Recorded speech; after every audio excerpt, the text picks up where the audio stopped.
including the guest of honor. So, crane performers, let's use this moment as we wait for the other people.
Thank you very much, current performers. Dear stakeholders, just to run you through the program for this morning, we are going to be started off with the welcome remarks from our good Permanent Secretary of the Ministry of Energy and Mineral Development. Then we'll move into a panel to just help us understand what having a policy means for this country, energy policy. And then we prepared a video to just show you the history of our energy sector in Uganda. And then that will be the program for the morning period. And then after that, we shall get into the other speeches. We'll hear from our good minister. We hear from the ambassador of the German ambassador, because they have been supportive of this process. And then we'll get to hear from our guest of honor, who is about to join us. Just to recognize some of the people with us in the room, we have the chairperson of the Electricity Regulatory Authority, Dr. Sarah Wasagali, here with us. You're welcome. We have the ED era, Engineer Ziria Wako. She's here with us. We have the ED of the Petroleum Authority of Uganda, Mr. Rubondo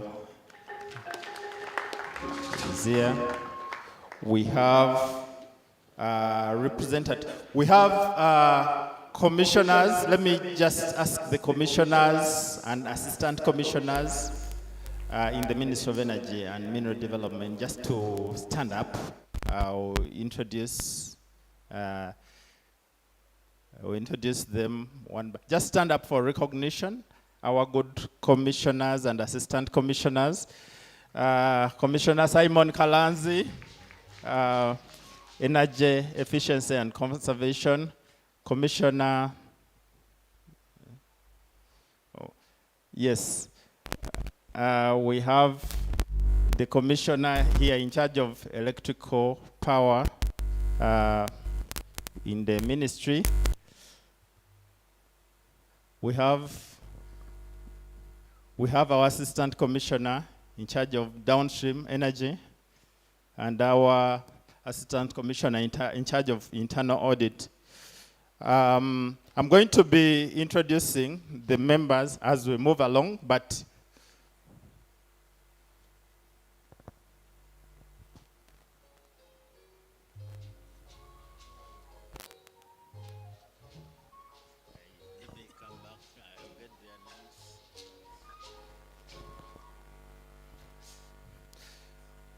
allow me to invite the permanent secretary. We shall be mentioning all the the key people in the room, allow me to invite the Permanent Secretary to welcome us to the launch of this policy.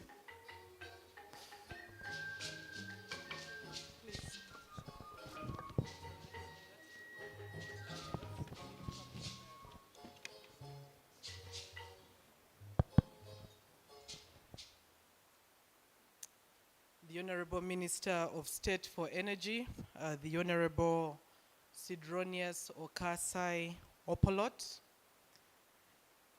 and the Excellencies, ambassadors present, the chairpersons of parliamentary committees, and the honorable members of parliament present, the chairpersons of the boards of sector agencies, Electricity Regulatory Authority, the Uganda Electricity Transmission Company Limited, and the Uganda Electricity Generation Company Limited, all accounting officers and permanent secretaries present, the heads of agencies, representatives from our development partners, the private sector and the academia, civil society organizations present, invited guests, and of course our partners, the Fourth Estate.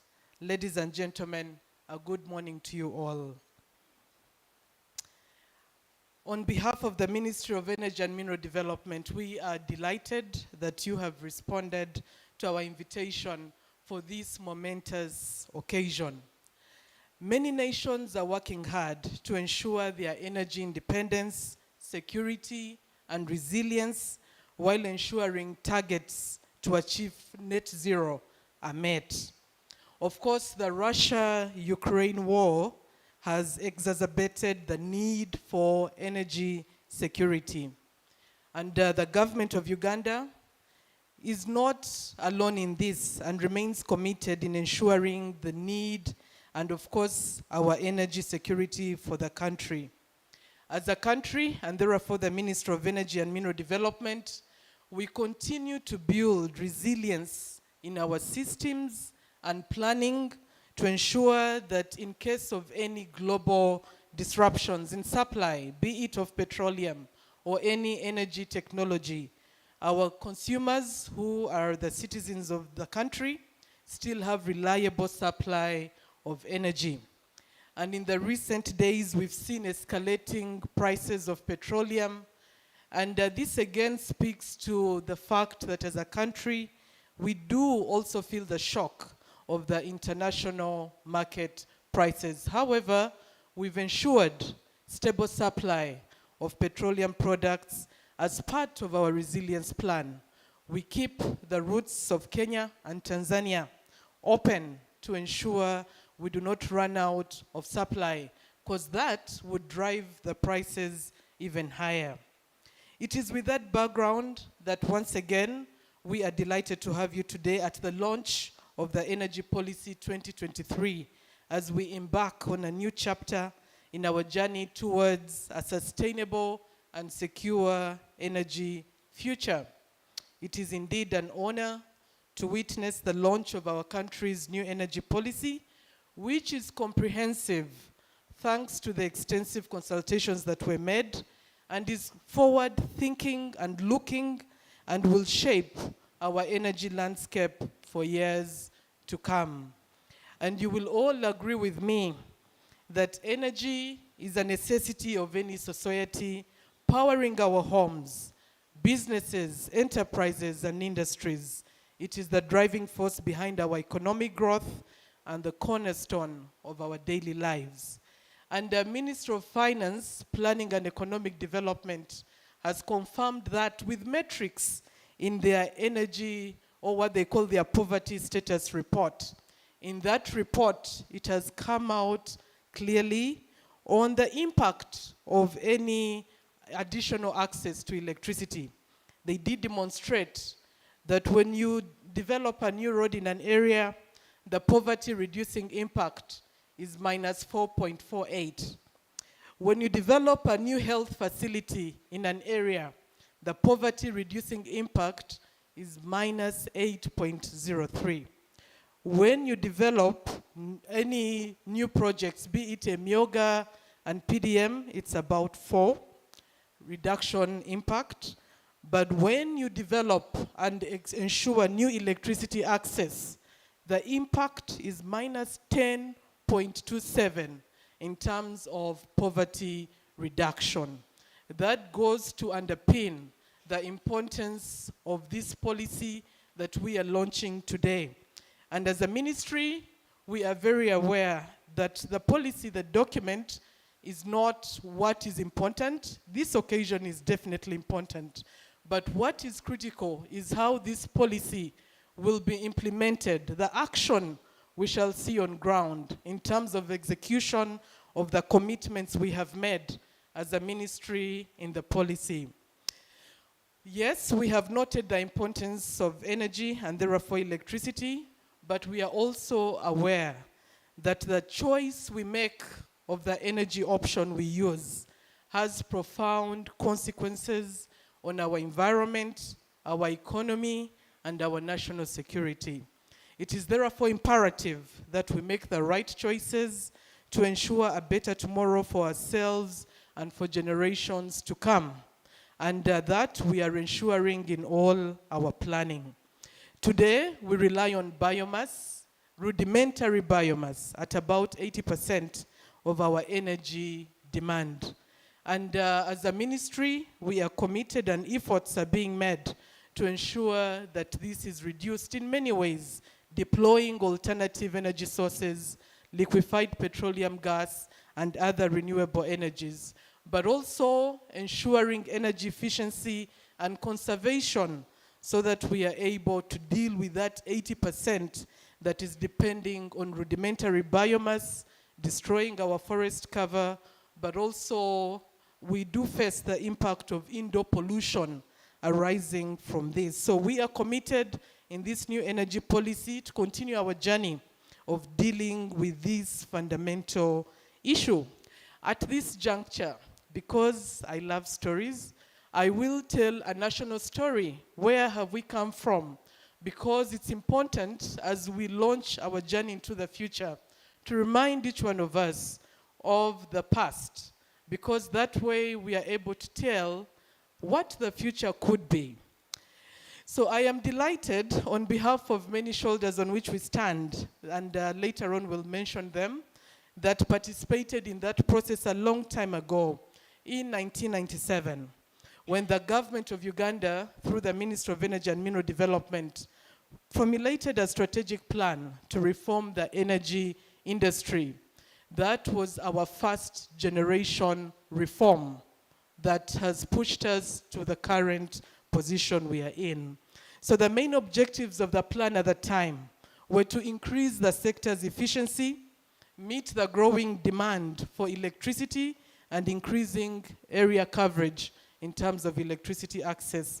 At that time, we were talking of about 10% access to electricity. But also, the other objective was to improve the reliability and quality of electricity supply, but additionally attract private capital and entrepreneurs to improve the sector's commercial performance, and of course, take advantage of export opportunities through regional power trade. Arising from that strategy at the time, and the crafters of that strategy, some of them are in this room, we'll note them towards the end. Cabinet proceeded then to approve the power sector reforms and privatization strategy and the enactment of a new law at the time, the Electricity Act of 1999, that triggered a number of reforms. Critical among them was the institution of the Electricity Regulatory Authority. And 20 years later, we have seen the critical role that the regulator has played in organizing the sector and ensuring compliance. And as we speak, 5 years in the running, our regulator has emerged as the best on the continent, not just in the region. And that should be applauded. So alongside the institution of the Electricity Regulatory Authority at the time, we did put in place, or we unbundled at the time, the Uganda Electricity Board, creating two separate entities, the Uganda Electricity Generation Company Limited, the Uganda Electricity Transmission Company Limited, and the Uganda Electricity Distribution Company Limited. And of course, we leased out a number of concessions to ESCOM. That was our Kira Naluvale generation facilities for operation, and the distribution network that was leased out to Umeme at the time. The companies have done well. Over the years, they've grown their asset base. Over the years, we've seen the three companies build enormous capacity to ensure a resilient electricity supply industry. So these reforms resulted in the mobilization of substantial private capital. We estimate it at about $2 billion, but also as a result, that led to improvement in power systems planning and in the levels of professionalism and financial transparency in the sector. So that highlights broadly the achievements over the 20 years. We are on a journey. It is a story. Now, following that, in addition to what we've seen in terms of capacity, there is a lot that the sector has achieved over the 20 years.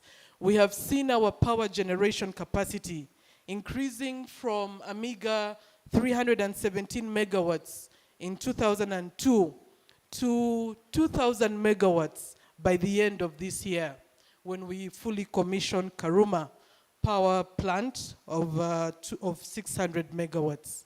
And of course, as a result of that, we've seen increase in private sector investment in the industry from deficit to surplus electricity generation. And then on the transmission side, we've seen a reduction in transmission, but also on the distribution side, distribution system losses aggregated from 45% in 2002 to 17% current. And I'm aware that the regulator has set new targets of about 14%. So the companies are still challenged. They have not settled yet. They must bring this down further to about 14%. We have equally seen increased electrification from about 10% aggregated at the time to 57% today. But we have new targets. And the minister, in his remarks, will highlight the new targets we have set in our energy policy going forward in order to meet our universal access targets. We've also seen an increased uptake of renewable energy technologies, which are contributing about 38% of that 57% access to electricity. So we've seen a growth in large solar PV, mini-grid solar plants, but also solar home systems, among others. So the journey has really been fruitful. We've seen increased capacity development among the local companies in production of biomass technologies and training of energy auditors, aspects of energy efficiency and conservation. We've equally experienced improved sector governance through introduction of a range of laws to ensure that we better guide the sector. So we've seen the Electricity Amendment Act of 2022 that was passed last year that will go a long way to continue guiding us as we implement our goals. The Atomic Energy Act of 2008 to support our nuclear energy endeavors, which we are reviewing in view of the new energy policy where we've set ambitious targets for nuclear energy that the minister will unveil. But also the Biofuels Act of 2018 that is supposed to support our deployment of clean energy. So a lot has been done, ladies and gentlemen, and as we embark on this new journey as a ministry, we did develop the energy policy through a consultative process, and I want to thank, on behalf of the ministry, all our partners that supported us in this long process that commenced in 2018 and was concluded in 2022. And thank you. So the consultations were very critical, and we ensured we consult all government ministries, departments, and agencies, district local governments, our development partners, civil society, the academia, but also the private sector. So it was quite comprehensive. Should you read the policy later after it has been unveiled and find any gaps, you can still bring them up in view of our open policy in terms of taking feedback on our policies. So the process resulted in this energy policy with a vision of achieving universal access to sustainable, affordable, and quality energy services for all Ugandans by 2040. The policy reaffirms Uganda's commitment to provide reliable, equitable, efficient, affordable, and environmentally sustainable energy resources and services as a catalyst for social, economic development. Ladies and gentlemen, as I prepare to close, of course, this process has had a number of people supporting us and guiding us. So first, we wish to express our heartfelt gratitude to the President of Uganda, His Excellency General Yoweri Kaguta Museveni, for his guidance. Even when we presented this policy in Cabinet, he challenged us on our targets for generation. He said, you must think big, you cannot think as pygmies. And as a result, the figure you see in that policy was well guided at the highest level. I would also want to thank our line ministers, of course, the Honorable Dr. Ruth Nankabira Sentamu, the Minister of Energy and Mineral Development, for her guidance, but also innovation and her steadfastness in guiding the sector. She is away because, and the minister will speak to this, she is unwell today, but she would have loved to be at this ceremony. Of course, our Honorable Minister of State for Energy, the Honorable Sidronia Sokasa Yopolot, who we really cherish for his kind but also patient approach in guiding us. So we really want to thank you. And the Honorable Peter Lokeris, the Minister of State for Minerals, who is not here. Together, they have provided guidance, support, and leadership, which has been instrumental in enabling us to reach this milestone. So we believe with that team, we will, and we are committed in ensuring this policy takes off and in an efficient way. Would also like to extend our appreciation to the sector team. We have a big sector. We might not list each one of them, but they did constitute a task force under the guidance of the commissioners, but also the heads of sector agencies. You have done a tremendous job in ensuring the successful completion of this policy. And specifically, the task force, the chairperson was Engineer Cecilia Menya, whom we also want to applaud for having given good leadership to that task force and the patience for 4 years to keep convening each one of us to ensure that we arrive at this point. So all the ministries, institutions, and local governments that collaborated with us, but also especially our development partners. We really want to thank the government of the Republic of Germany under the leadership of GIZ, who are also our sponsors today, for all the support in ensuring we arrive at this milestone. Sometimes we forget and we think GIZ is a part of the ministry, and you might think it's a department. So we really thank you for that collaboration, but also for the openness in getting this energy policy out of the way. Finally, last but not least, a group that I said I will highlight, the shoulders on which we stand. I would really want to acknowledge the contribution of the previous leadership in the ministry for their dedication, hard work, and expertise that shaped our sector. We had invited all, but they are not here. We'll start with Dr. Kabagambe Kalisa, the former permanent secretary in the ministry, for having given great leadership through the past 20 years. And many of us had the opportunity to also be mentored and be guided by him. Of course, Mr. Robert Kasande, equally the former permanent secretary, who began the journey of review of this energy policy, and we are only concluding that which he began.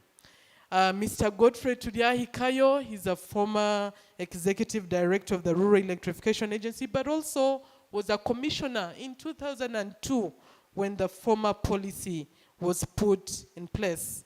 And others, Mr. Ruben Kashambuzi, Engineer Paul Mubiru, Engineer Moses Murengezi, who I have seen. So I'm going to request him to stand up. Engineer Moses Murengezi, for a job well done.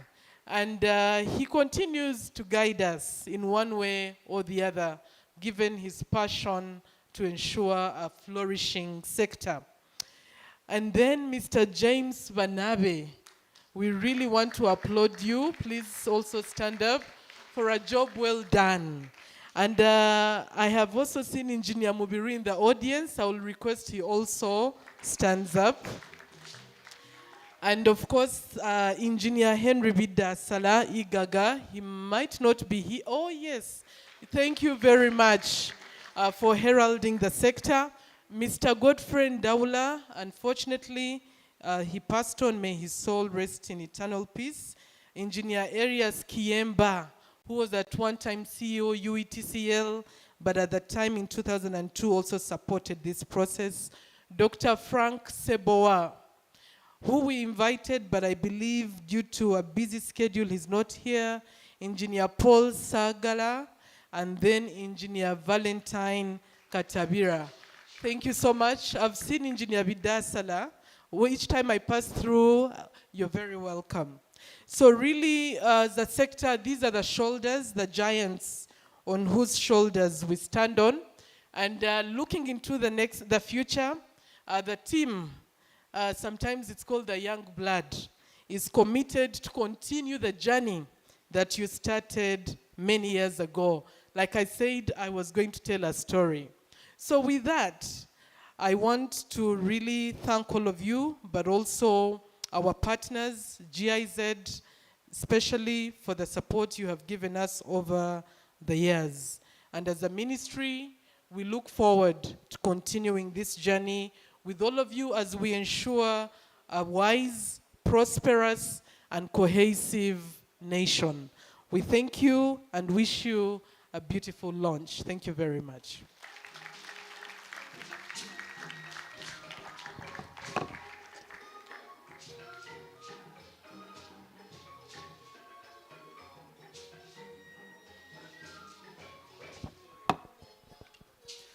Another round of applause for our good peers. That was a powerful opening of this session. Members, allow me to recognize the presence of the board chairperson of the Uganda Electricity Transmission Company Limited, Mr. Kwame Ijalu, is here with us. And the board chairperson of the Uganda Electricity Generation Company Limited, Engineer Proscovia Margaret Njeche, is here with us. I already introduced Dr. Sarah Kanabi, the board chair of ERA. Thank you for being here with us. We have Engineer Rachel Bale Samvo, the acting CEO for UETCL. You're welcome, most welcome. The cluster coordinator, GIZ Energy Climate Cluster, Mr. David Otieno. We've been moving together and they've been supportive today, especially making sure that this function and the policy generally taking shape. GIZ has been very supportive. We have the country director, KFW, is here with us, Ms. Alba Yan, thank you for coming. We have Zion Okama representing Total Energies. Thank you for being here with us. The historicals have been introduced by the PS, but we have Gavilan Jesus. I don't know whether I'm pronouncing it. He's the Energy Program Officer at the European Union. You're most welcome. Now is the moment for us to just see what has been happening in the sector in a short video that has been prepared. That is going to be followed by a panel that we shall again invite our peers to coordinate, a panel of discussion. Very powerful people are going to talk to us this morning. So as the team prepares the video, I like to introduce Mr.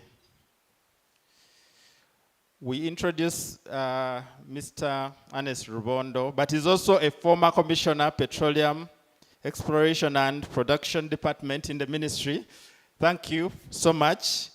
But your successor is also here, Mr. Hane Malinga. Thank you for coming. So we shall move into the video, and then Tim, if you're ready. Thank you.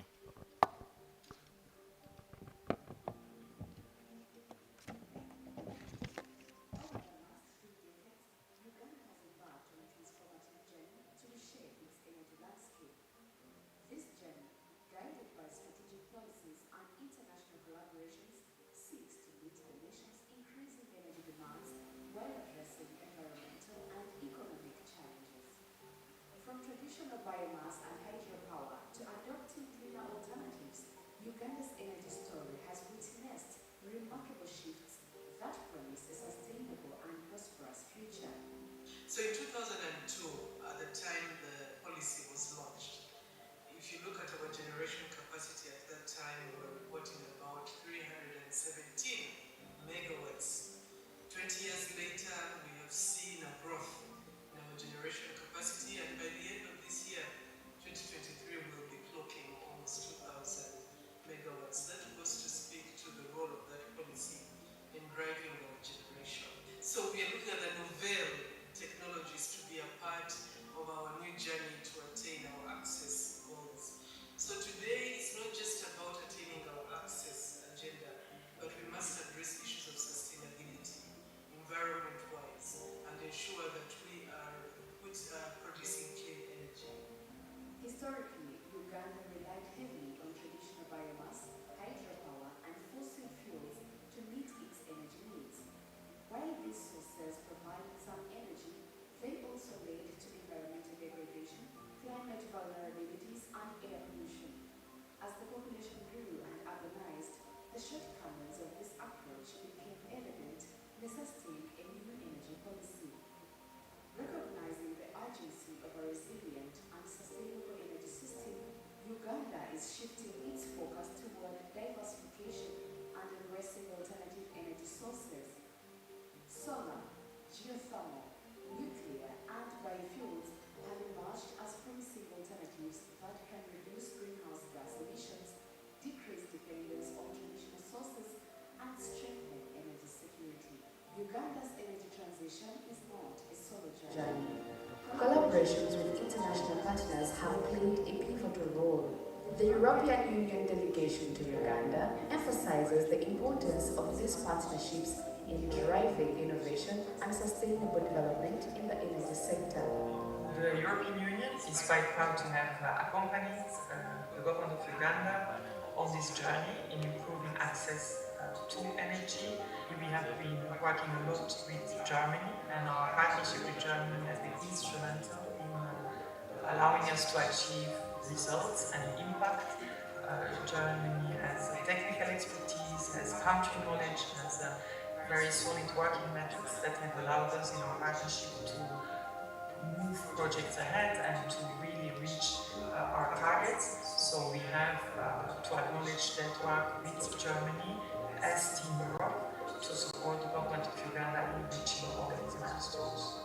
The support of the European Union has been transformational to help over 1 million of Ugandans access energy for the first time ever, to help a very substantial number, over thousands, several thousands of micro and small enterprises access energy and thereby access business opportunities. And that our support finally has helped hundreds of schools and medical centers to access energy in order to enable them to deliver basic services to the population. While progress has been made, Uganda faces multifaceted challenges in its energy policy journey. Balancing economic growth, affordability, and environmental protection remains complex. Energy infrastructure, regulatory frameworks, and capacity building require continual attention. However, the energy policy for Uganda 2023 demonstrates the nation's commitment to sustainability and innovative solutions. The National Planning Authority, NPA, has over the years played a pivotal role in shaping Uganda's energy sector. Collaborative efforts between the Ministry of Energy and Mineral Development and GIZ aim to enhance framework conditions, promote clean energy technologies, and improve policy effectiveness. So we've been able to support a series of energy policy. So one of the aspects that we're supporting is off-grid electrification. We've managed to install 25 mini-grids in the northern part of Uganda. We are also going to have additional mini-grids in the southern part.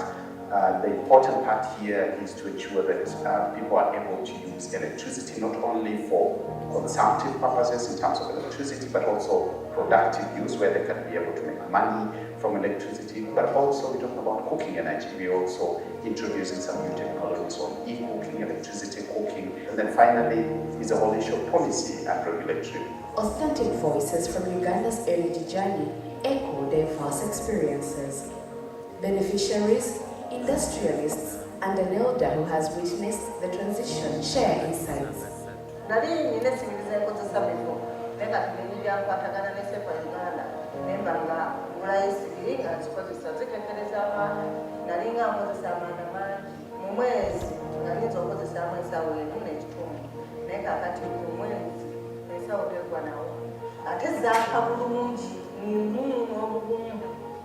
These stories showcase improvements in energy reliability, efficiency, and accessibility.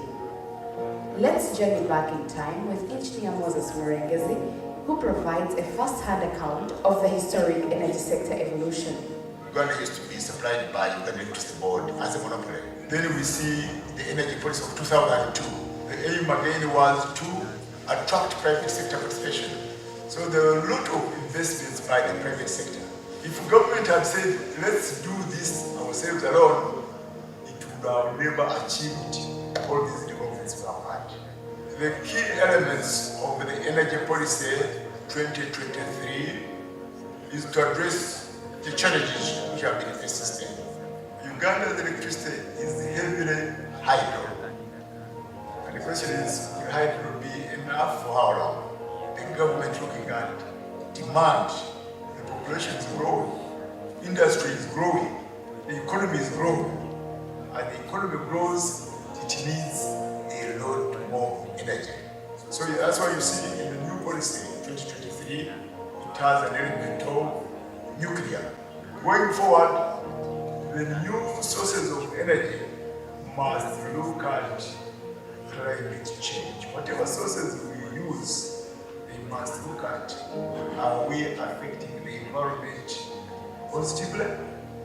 And we look forward to a future that will address adequacy of supply and a future that will look at sustainable energy for all the people of Uganda in a manner that is quite efficient. Contrasting images of the past and present underscore the remarkable progress achieved.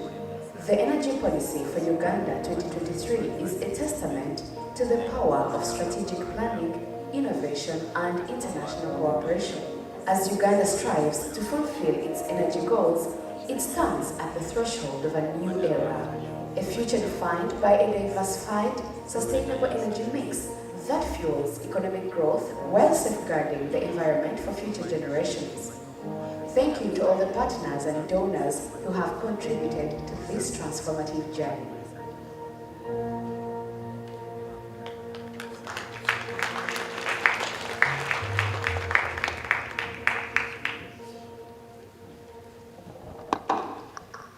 Let's put our hands together for the team that put in time.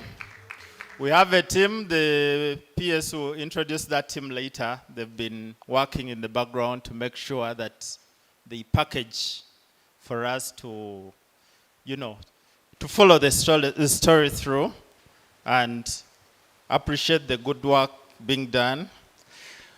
Allow me to introduce to acknowledge the presence of the board chair, Uganda Electricity Distribution Company Limited, Mr. Francis Tumuheire.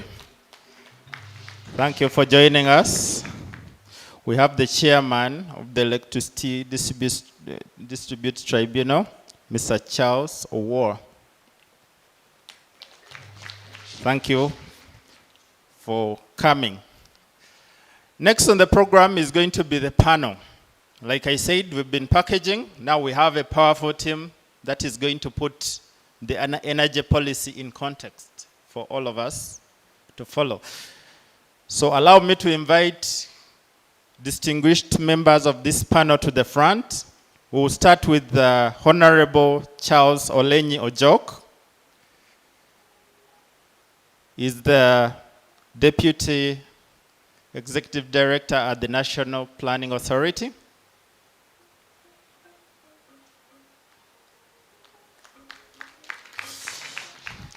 You're welcome to take the seat closest to you. And allow me to invite Engineer Ziria Tibalwa-Wako, the Executive Director of the Electricity Regulatory Authority.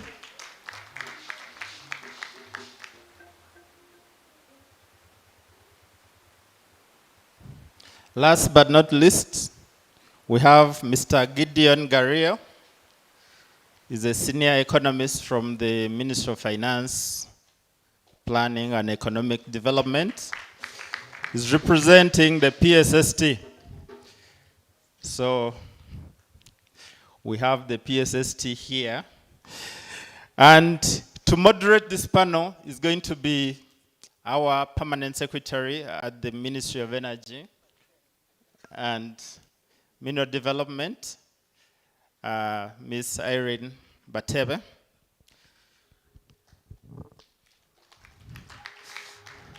So, Madam PS, the floor is yours. You take us through this session. Thank you very much.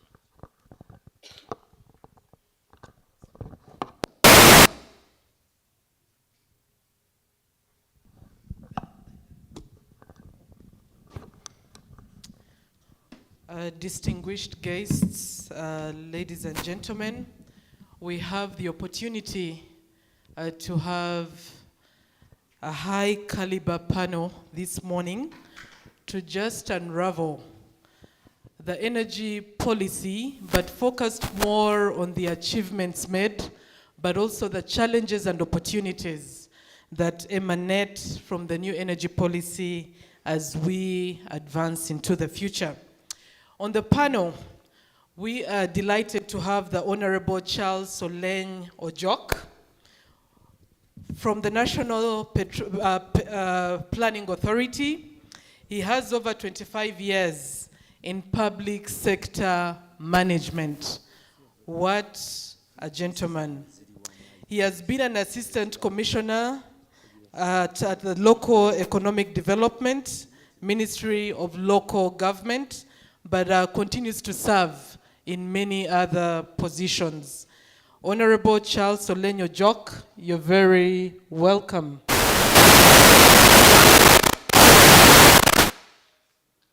Okay, that's not Minister of Energy. And on the panel, we equally have Engineer Ziria Tibalwa, and I will briefly walk through her CV. Engineer Ziria Tibalwa Wako is a Ugandan electrical engineer and a corporate executive who serves as the executive director and chief executive officer of the Electricity Regulatory Authority, which role she has held since 2016. Engineer Ziria boasts of a number of achievements, but critically having heralded the Electricity Regulatory Authority to become a leading electricity regulator on the continent. Like I indicated earlier, 5 years in the running, the Electricity Regulatory Authority has emerged as #1 on the continent. And as a result, we have had quite a number of countries come to benchmark on our regulator, but also the electricity supply industry of Uganda. Ladies and gentlemen, please welcome Engineer Wako. On the panel too, we do have Mr. Gideon Gario, who is representing the PSST today, but has also done a lot of work with the sector. Mr. Gideon Gario has worked as our desk officer for energy, minerals, and oil and gas for many years. It's as if I have seen him at that desk all the years I've been in the ministry. But he is an advanced economist in aspects of development economics, and he continues to work in his department on project appraisals and understands the intricacies and nuances of the energy subsector. Mr. Gideon Gario, you're welcome. Ladies and gentlemen, let's welcome him. So with this distinguished panel, ladies and gentlemen, we have already set the pace. We, at the launch of this Energy Policy 2023, we are taking stock of the achievements made in the sector over the last 20 years, but also setting pace for the next 20 years or so. This is in the middle of an energy transition where we are seeing a lot of debate on the role of energy, but also petroleum. And the other day when the United Kingdom released their energy security plan, it was very clear that besides the narrative that we've been having, there is impetus to ensure petroleum continues to play a critical role in supporting our energy mix. So with all of this and the whole climate agenda sustainability, this panel is going to break it down for us to understand our targets, but also what challenges we face. Today, our access levels are at 57%. What will it take to catapult to 100%, which is our universal access target? What will it take to deal with the biomass rudimentary utilization at 80% to ensure that we deploy cleaner technologies, but also energy efficient technologies? So the panel, you're very welcome. And I will start right away with the Executive Director of the Electricity Regulatory Authority to just understand what strategies the regulator has to ensure that the existing regulatory frameworks and enforcement mechanisms continue to facilitate the achievement of our energy policy objectives. And as a regulator where you sit, what are the key challenges that you foresee and how the sector will tackle that? Over to you, Engineer Ziria. Thank you, Permanent Secretary. Allow me to stand on your protocols and just continue to respond. And to congratulate you as well as our ministers upon this milestone. So what are the strategies to enable us to walk the talk and achieve the policy before you. Because we now have a document, but it is only a document until we walk the journey of implementing the Target C therein. PSC, the electricity supply industry, is segmented into 4. We have the generation segment, we have the transmission segment, we have the distribution segment, and then the sale, which includes the export and import. So today we stand at different status in the 4 segments. In the generation segment, PS, you've already shared that we are eyeing 2,000 megawatts of generation capacity by close of 2023. Actually, 400 of the 600 megawatts have already been synchronized to the grid, only awaiting the evacuation line to be completed between Karuma and Kawanda. So it means we stand today fair at 2,000 megawatts, and we are forecasting to achieve 52,500 megawatts by 2040. And as you go through the document, we have proposed a generation mix that is going to leverage novel technologies to ensure that we gradually, consistently, coherently are able to achieve this. Now, from the regulatory perspective, and this cuts across, we are not going to achieve this as the public funded alone, because we are talking about 250, about $0.3 billion, 250, to be able to finance the implementation of the policy that you have before you. And therefore, what is very, very critical is to create a transparent, predictable, coherent environment that will attract private capital, but also win the trust of the fountain of honor and the cabinet to keep as a priority sector for funding. So that is one area to sustain and even make the investment climate better. But it is not an onerous task. We've already shared that our regulatory environment is being marked across the whole continent and beyond.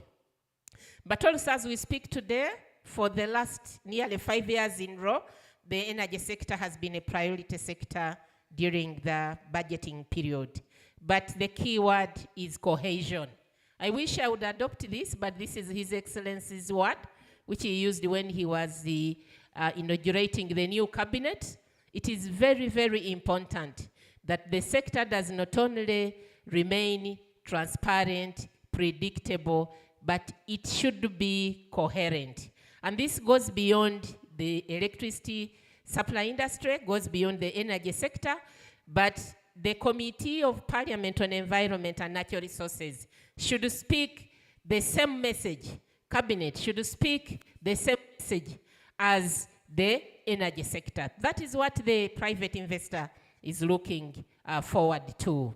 Next to that is to ensure that as we achieve these targets enshrined there, we balance demand and supply to a greater extent, because increased generation capacity, if not put to use, the investors must recover the capex that has been sunk in with the pre-agreed return on those investments. So we have to be awake and alert. And I like the way the demand is responding. As we see today, I think the demand has jumped by around 100 megawatts within the last 6 months. So we need to be proactive on both sides. And I'm starting to not be comfortable in my chair to believe that I have adequate generation. We need to run to keep the generation ahead of the demand, but also to make the demand follow suit. PS, the other area that I need to share is the issue of building capacity across the entire value chain. We need to sit on this side of the table representing government when we have adequate capacity to speak for government so that the risk-sharing mechanism is fairly distributed. This will enable us to attract competitively priced capital. Now, you talked about the challenges. Of course, the challenges can be there, but they present opportunities for us to leverage to be able to thrive and to implement the policy before us. Of course, we have issues of vandalism. They present a challenge, but it's a great opportunity because now we are moving towards self-healing networks. We need to leverage the digitization, we need to leverage the technological advancement. We've done that on the sales side. These numbers that we are sharing, reduction in losses from 45 to 17, have been achieved after adopting modernized technology. They come with a cost, but the benefit outweighs the cost largely. So we are looking at vandalism as an issue, but we will be on top of it if we leverage the modernized technology. The other one is to be very careful with the generation mix. We've just run into our neighbors, the Kenya. They struggled for nearly 3 days before they restore their national network fully. I was close to the ED of the regulator in Kenya, IPRA, Daniel Kiptoi, and he was struggling. Now, what happened? They have a huge wind plant within the generation mix, and for some reason, the cascade of the operations failed, and they lost the entire wind generation plant. So the instabilities that are bound to come with the modernized novel generation technologies need to be managed carefully to sustain reliability and quality of supply. Because the issue of reliability and quality of supply, it is key. The issues of outage frequency and outage duration is key, because we are talking to the two thematic lines. On one side, you're looking at improved welfare of society, but the other side, you're looking at industrialization that fuels the industry and speaks to the socio-economic transformation. Now, both sides are looking at affordable, reliable, secure, and with great responsiveness, because that is what we call quality of service, responsiveness from the service providers. So on both sides, to be able to win, how will winning look like? You've already shared in your remarks that we are looking at a sustainable electricity supply industry. How shall we acquire this sustainable electricity supply industry? We will continue as a regulator to set incentives that will drive the players to voluntary compliance. Because we are just a few of us. We are less than 100 at the authority, and we are taking care of a staff complement of nearly 7,000. So 100 people, even if you are running a race, you cannot run after 7,000 staff complements. So we want to set incentives to create cohesion so that we drive the sector to voluntary compliance. The sector must know that they are only as important as the way they meet the needs of the customer, because the customer is king. He pays for the check across the entire value chain. I thank you.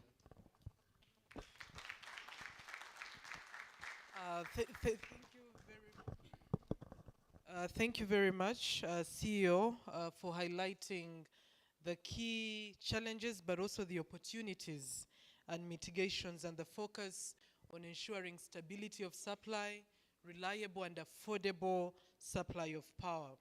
We'll now move on to Honorable Charles Olenyo Jok from the National Planning Authority.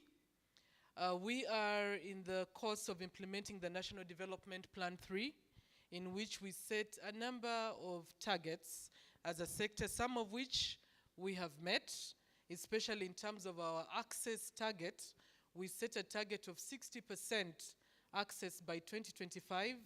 We're already at 57%, meaning that the National Planning Authority is probably planning to rebase and recalibrate that target.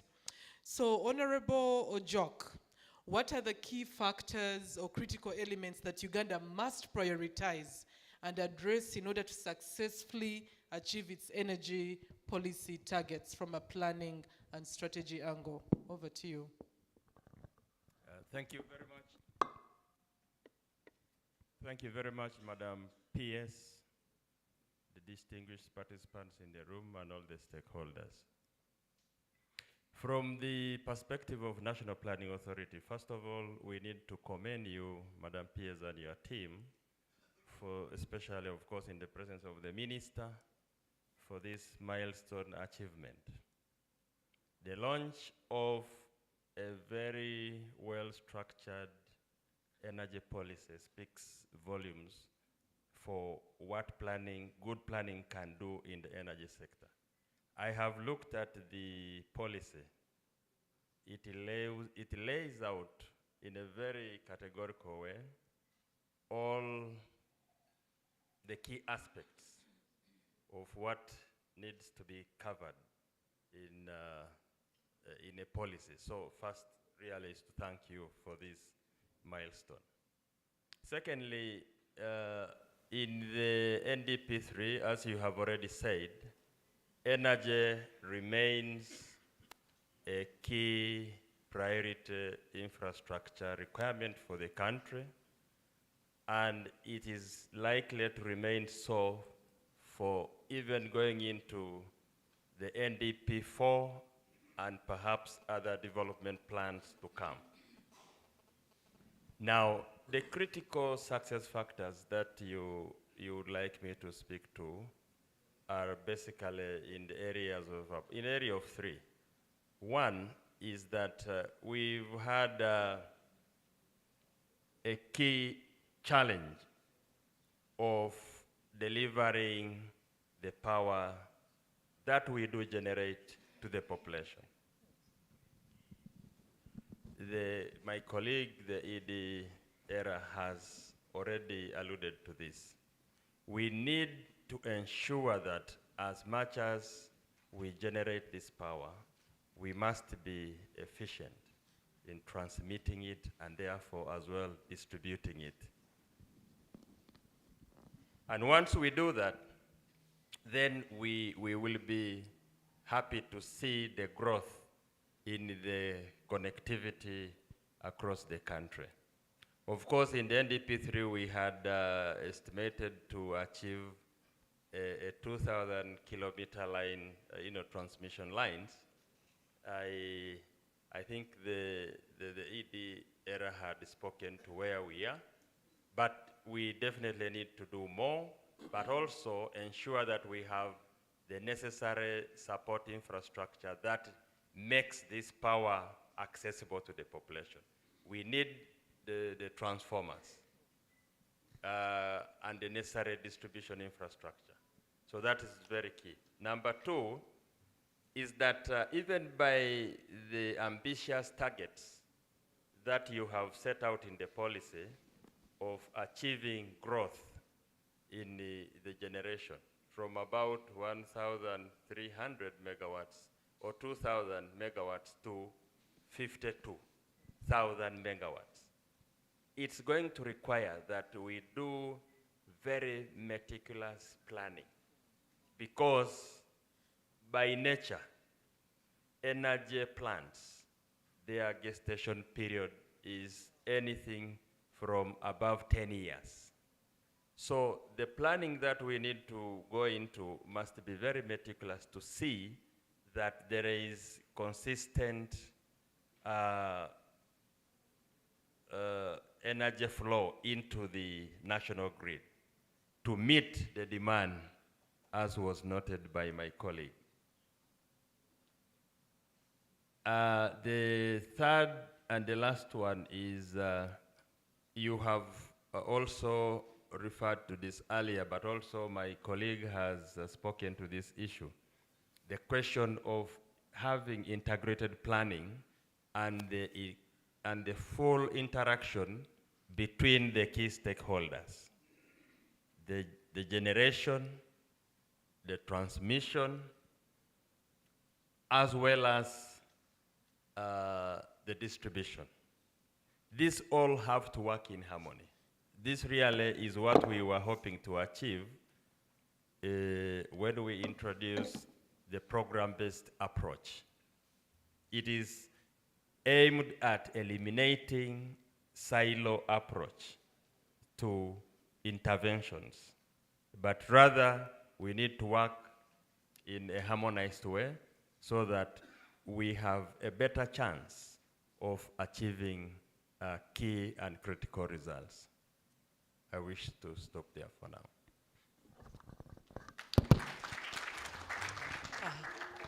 Thank you. So thank you, Honorable Jock, and you've emphasized the 3 success factors. We do completely agree with you on integrated planning. And as a ministry, we are also working on our integrated energy resource master plan that will link all these infrastructure together, but also our energy transition plan so that the two are speaking to the energy policy. So we'll continue working with the National Planning Authority on that. So ladies and gentlemen, we'll now move on to Mr. Gideon Gario. Everything financing. You note the significant amount of funding that we require to execute the plan or even the policy, but we are also aware of the ongoing global shift. We are seeing a dwindling supply of concessional funding, but also private funding from commercial banks. And we are being advised focus on climate financing, but each time we try to touch it, it's like a mirage. You look for the climate financing and you can't find it. So Mr. Gario would want to know, as Ministry of Finance, what innovative financing options are you looking at to ensure that as a sector, we are able to achieve our targets? So are there any innovative financing models being employed to fund energy projects? Over to you, Mr. Gario. Thank you, Chairperson. Protocol observed.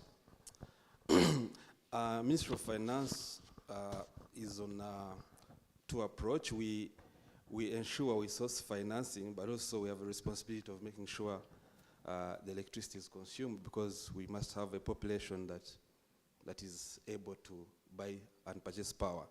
So the reason why you see concession financing reducing, I think maybe it's because we have achieved some milestone. We are no longer babies. I think where we have reached as a country, we can now qualify for other financing like any other countries. Well, we would much like concessional financing, but in case it's not there, I think we should be able to take up the mantle where we are now. So that's a good initiative for us to take up that new financing.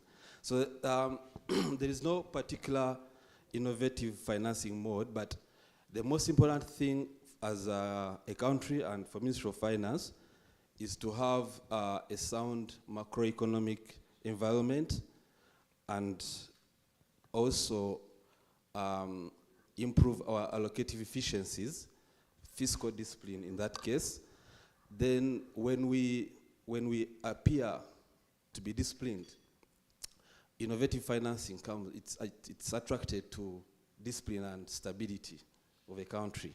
So we are looking at to the private sector especially to bring in any new mode of financing, and we are ready to take it up. Our role is to make sure that we keep our inflation rate a single digit, we keep our credit rating very moderate, Then also we have to keep our growth rate going up so that we can attract the innovative people outside there.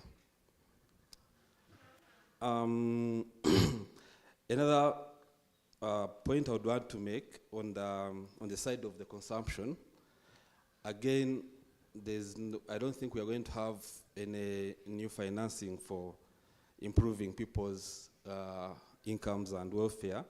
But as Minister of Finance, we have to ensure that we keep on fighting poverty. We've had many programs, poverty alleviation programs, to improve our subsistence incomes in the country. And now we have moved further to other initiatives like we are doing the ECP, electricity connection policy, we are financing it. We are doing the parish development model. We have the SAGE for the elderly. That should be able to give some locals some little income so they're able to consume the power that we are producing. Thank you very much. Clap for Mr. Gario. Mr. Gario has emphasized the role of the private sector.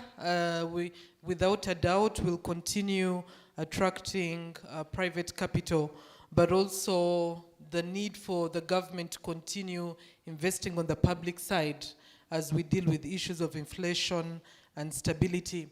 He has also emphasized the electricity connections policy, where Minister of Finance and with the support of our development partners, including the World Bank, are supporting us to ensure we deploy about 1 million connections in the next 5 years from a specific funding line, and many others from our other development partners. So we want also, as the Minister of Energy, to appreciate Minister of Finance for ensuring that we are prioritized. So thank you. So we'll now move back to Engineer Wako to just understand, number one, is the infrastructure, the energy infrastructure, in good shape where you sit as the regulator? I know you submit those reports on a monthly basis, but we want to hear from you verbatim.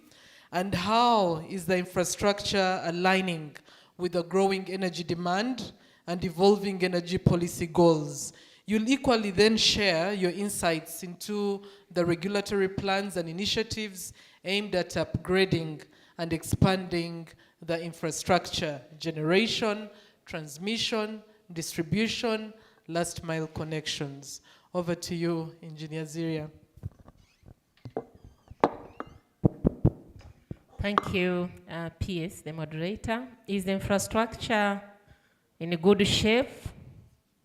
I can say to a great extent, yes, but in inverted commas. One, because again, we need to look at this segment by segment. Where are we and where do we want to be? In the generation segment, it is an issue of ensuring that we follow our least cost expansion plan so that the investments in the new additions come in a timely manner and now in line with our new energy policy. So in the generation segment, I can say I don't have surplus generation. I have adequate generation as of today, as I wait for the distribution infrastructure and the transmission infrastructure to reach all the corners to achieve 100% access to clean energy by 2030. That is 7 years from now. 7 years from now. And if you are from the sector, and especially from the licensee and the regulatory side, you should start running, because we are at 57% and we want to achieve 43% in the next 7 years. But this is achievable. If you benchmark with countries that have made a difference in this number, it has always happened in a limited period of time. So the generation segment, I can say if we implement our plans in a timely manner, we'll be comfortable. The transmission segment, the cohort of the many transmission lines that we've been singing about are coming to the end because they're being commissioned, most of them this year. and those that will delay early next year. But the second set that enables us to cover the entire corners of the country, as well as plan to evacuate the scattered plants, because we need these plants to be constructed, some of them near the industrial parks. For example, if it is a solar plant, why and the solar intensity, the radiation is available near the industrial park, there's no reason for us to transport electrons, because the more we transport them, the more the technical losses. So transmission, we need to package another set that we have started packaging, and the issue is to run with it within less than 5 years. We don't have the 10 years that this cohort has taken. We need to run with it to be on the top of the game. Because if we don't, then at the distribution end, where we are adding 1.3 million customers or households, it is actually 1.3 million households, times about 5 or 6 people per household. Then you get the new population we are adding. And we are adding this, 5 years is the extreme, but because we have a backlog, we may run with this within 2-3 years. So it means that then we shall overload the existing infrastructure. So we need to run with the transformer upgrades within the substations to create N-1 redundancy so that we support a reliable supply. Also to fuel the industries. There are big industries that are upcoming. For example, yesterday there was the groundbreaking of the cement factory in Moroto, and it needs an extension and immediate, because the industry is already under construction. Mbale Industrial Park is already under construction, and these all require transmission infrastructure, the free trade zones. So in the transmission, we are not seated well, and we may not have the privilege of doing the normal process of feasibility for 2 years, source financing for another 2, do the final design. We don't have that privilege, so we really need to run. The distribution segment, for that is covered by UMEME, the medium voltage is fair, I can say is fair, to support a reliable supply, but the last mile, the LOV is struggling, and some of it is overloaded. So there is need to inject a lot of capital to revamp the last mile. The export and import, they are running for our electrons, thanks to the seniors that package these regional interconnections, and we continue to package them. But our electrons are marketable because they are green, and they are hydro, and they are fairly priced. So in the regional space, as we mobilize CAPEX to extend power to 100% of the population, reach all our industries, we have a low-hanging fruit of earning income through export, and this income is reinjected into the sector to extend the grid. So that is how we look. You have already shared the loss factor. The loss factor is that we've set 14%, meaning they are recovering from the customer 14%. Now the other 3, they can't achieve their return on investment, because each 1% you miss is $4 million. It means they are losing about 6 per annum if they don't achieve the target. Concerning the collection rates, thanks to the technology, we pay before we use, so we no longer talk about low collection rates. All our distribution customers and through the licenses are converted to either prepayment or automated meter reading, and this has helped. We have collection rates of near 100%. Some months it is above 100%, because our consumers just delay to pay, but if they paid 98%, 99%, the following month, the distributors report over 100%. So the sector is healthy. The sector is recovering cost to a great extent, and it is attracting the investors, and we need to keep that investment climate.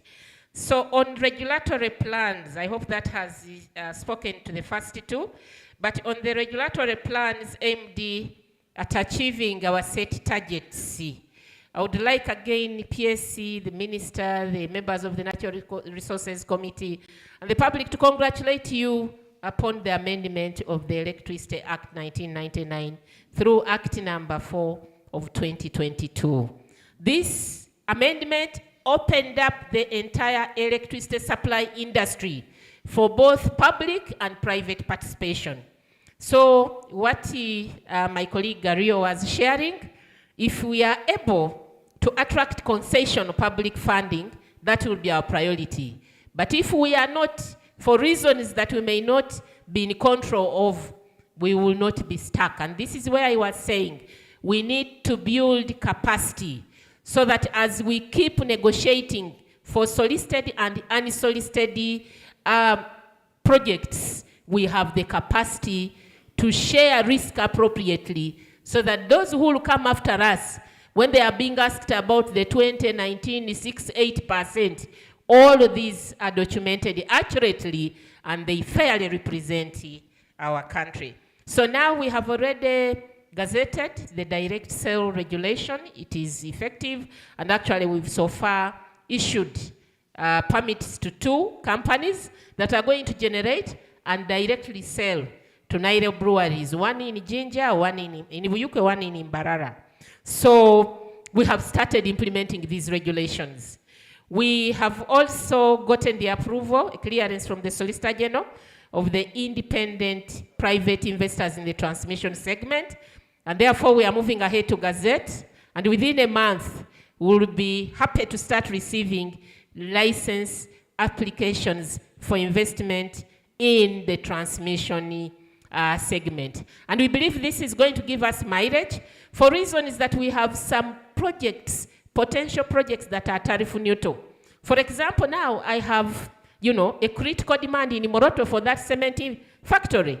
If there is a fair allocation of receipts, why shouldn't a private player come and construct that line within 2 or so years so that we are able to meet the timeline? So there are projects that we call tariff neutral that have demand in waiting, meaning immediately this project is commissioned, there is an industrial park, there is an industrial customer, there is a commercial building that is going to offtake.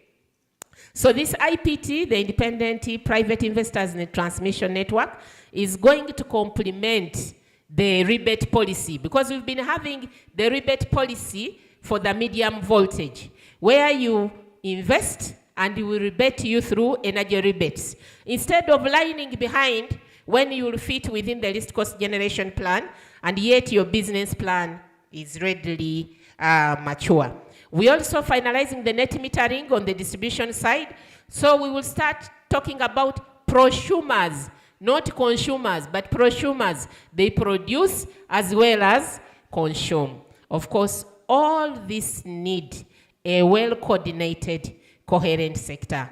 And the chair, moderator, I can't overemphasize the benefit that comes with the creation of the Department of Planning within the ministry as part of the amendment of the Act. Thank you very much. A hand of applause. Engineer Ziria, thank you very much for elaborating the regulatory plans, and especially the role of the public and private sector, but also the opening up of the transmission to the private sector, and all the instruments required to support that, alongside the direct sale of power to the users, are now in place. So with that, we will then proceed to our second last panelist, Honorable Ojok. As National Planning Authority, you're required to track and enable us understand how we are performing, but also where the shortfalls are. Would want to understand what tracking of targets you have set, and how you're monitoring the plans and policies that we've put in place. We've seen a number of policies running their course, and it is taking time to have those replaced. Are you monitoring these plans? Are you monitoring the policies? And are you notifying the different government MDAs of the need to review and ensure we are moving with a global trends. Over to you, Honorable Jock. Thank you once again. Yeah, for every plan, for you to know what progress we are making, what challenges we encounter during the implementation of such a plan, there is need to ensure that we have adequate support for the monitoring and evaluation of such all government interventions, which are of course guided by the relevant policy frameworks.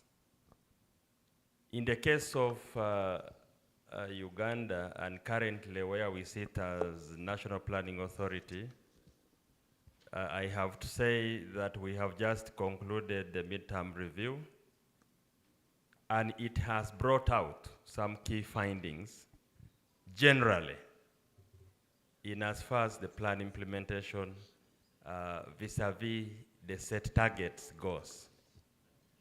But to the extent that we have paid particular attention to government policies and some key programs, I think it has to be admitted that we have not done very well. We have not done very well. That's why you can see, for instance, that the energy policy has come for review after a whole 20 years, but yeah. Members, we are going to interrupt the panel session in order for us to welcome our chief guest, the Honorable Obua, who is also the government chief whip. And I'll hand over to the MC to just give us 2 minutes to close, and then we're going to the next. You're most welcome, the Honorable Hamson Obua, the Chief Whip, Government Chief Whip. And members, allow me to also acknowledge the arrival of the German Ambassador, His Excellency Matthias Schauer. The Honorable Guests of Honor, we are just finalizing the panel discussion, which is just putting in context what the energy policy for Uganda means. The stakeholders have been following what it means. They need to understand, and the panel is just winding up. After that, we'll have a short breather, and then we'll come back for the official part of the launch. So over to you, the PS, for the continuation of the panel discussion. Thank you very much. We'll try to wrap this up. Honorable Jock, please make your final comments, and we revert to Minister of Finance and close this panel. Okay, thank you very much. I was just heading into saying our key challenge is that we did not do very well in policy reviews. So far as I know, we've reviewed the UPE policy. We've also reviewed the decentralization policy, among others. But it's not to the speed as would be expected. However, what is critical to note for the stakeholders present is that sometimes we have conflicting policy frameworks. And this we endeavor to point out whenever we do write out the plan. We usually, and I'm happy, I hope Office of the Prime Minister is represented here. There are particular policy reforms that we do recommend during every plan period. But not much is done in this aspect. So I pass this back directly to the Office of the Prime Minister to always be on the lookout for those specific policy reforms that we recommend for the life of a given plan. And of course, finally, what is also important for our policies is that sometimes we have an issue of having very good policies but the full adoption and operationalization of these policies leaves a lot to be desired. That's why you often hear that we have very good policies, but less implementation. So I think we need, even as we launch this policy, Madam PS, we should be geared to fully adopt the policy directives and also, as stakeholders, fully be set to operationalize what we have put in this policy. Thank you so much. Thank you, Honorable Joke. And lastly, we'll revert to Mr. Gario. Quickly walk us through what initiatives finance has put in place to attract the private sector investment in the energy sector. Keep it short, within less than 2 minutes. Thank you, moderator. Again, I will emphasize the initiatives finance is doing. There's no particular initiative to attract a particular investment in energy. Our job as Minister of Finance is to make sure that we make the environment so attractive. These people that you see, the stakeholders in this boardroom, they will always look out for a good environment if we do our part as Minister of Finance and government. But most importantly, we encourage the private sector. We need the private sector in the energy sector.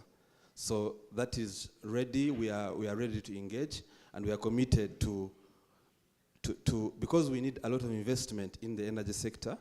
We are ready and committed to accept any innovative ideas from the private sector and the public. Maybe Chairperson, the last one. You hear from you mentioned that we have been on these reforms for the last 20 years. My fellow panelists are mentioning the need for investment and monitoring and evaluation. I want to emphasize the need for discipline on our side as energy. I think where we are going, we have learned some good lessons from the projects we've been developing in the last 20, 15 years.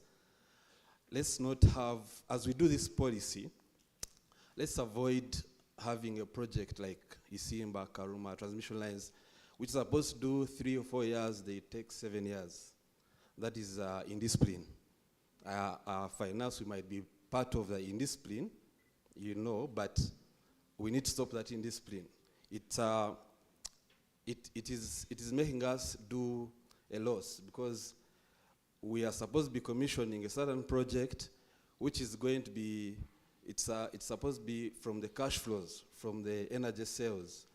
But now, government has to come in and pay for that loan because the project has delayed to commission. So that means the revenues or the money that you should be using to build more projects or support other initiatives are busy paying for unending projects. So I wanted to point out that. And then, yes, finally, I wanted to emphasize the energy mix.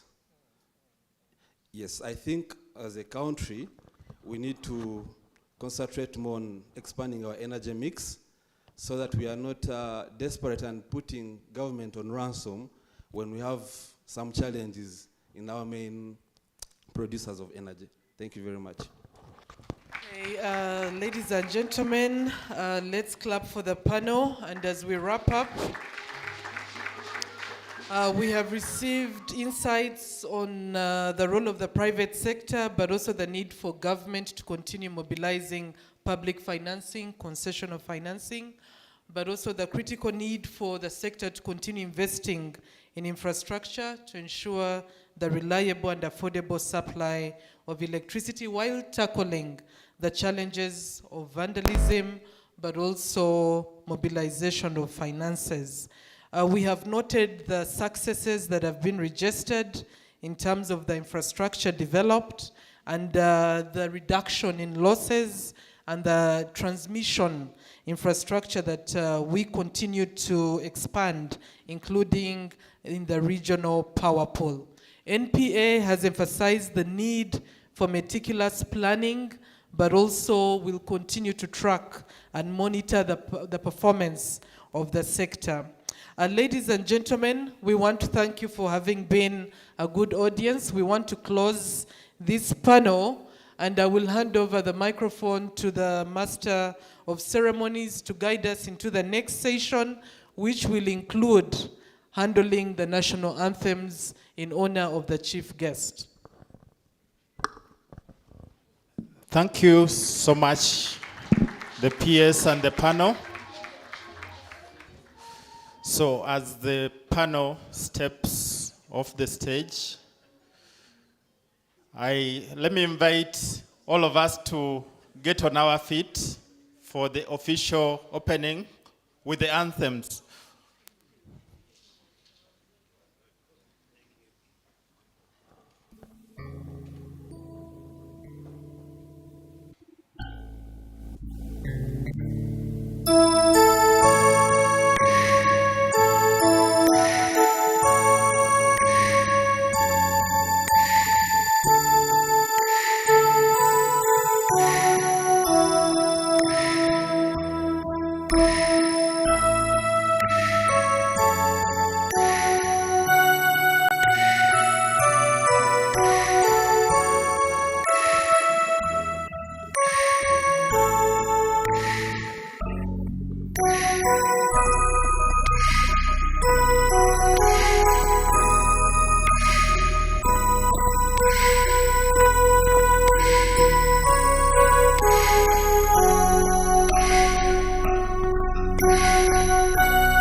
By sand and fertile soils, Lord, for our own dear land, we'll always stand the pearl of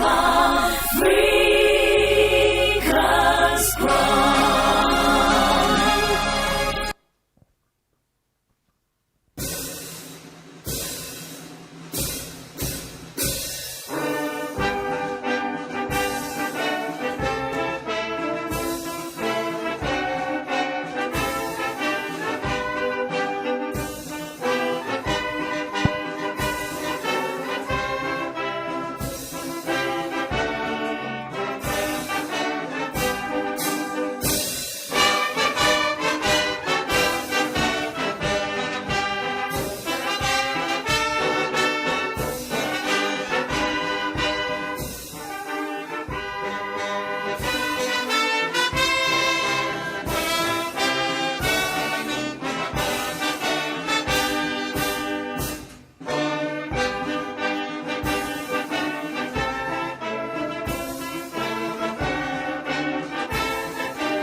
Thank you very much, and let's be seated.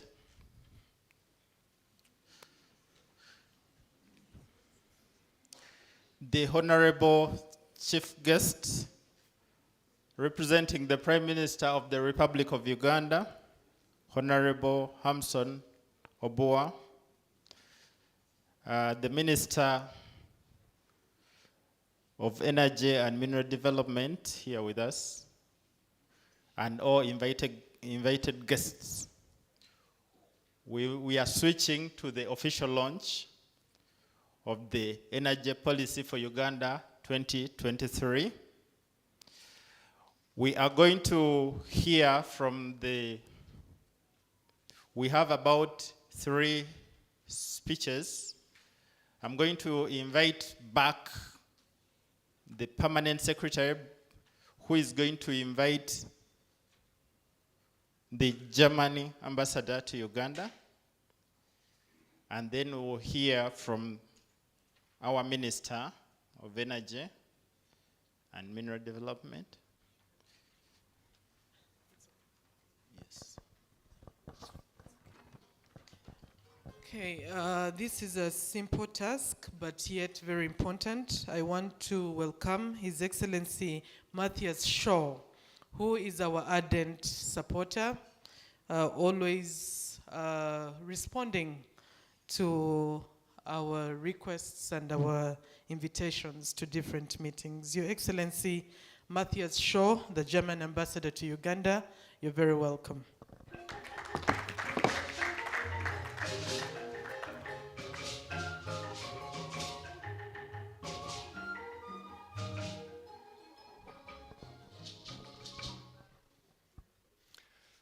Honourable Government Chief Whip Dennis Hamson Obua, Honourable State Minister for Energy and Mineral Development Sidonius Okazai, dear PS, dear representatives from the development partners, distinguished guests, ladies and gentlemen, Musibi Mutya Mwebale Okunchaza.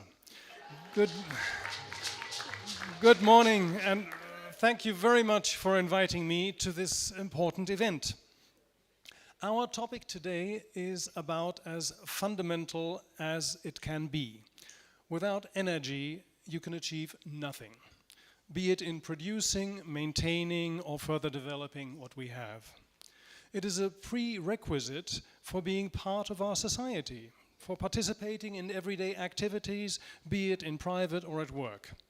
Setting up a business, providing employment and income opportunities is not possible without reliable and affordable energy. To put it briefly, energy and the access to it is the driver for the country's economic development.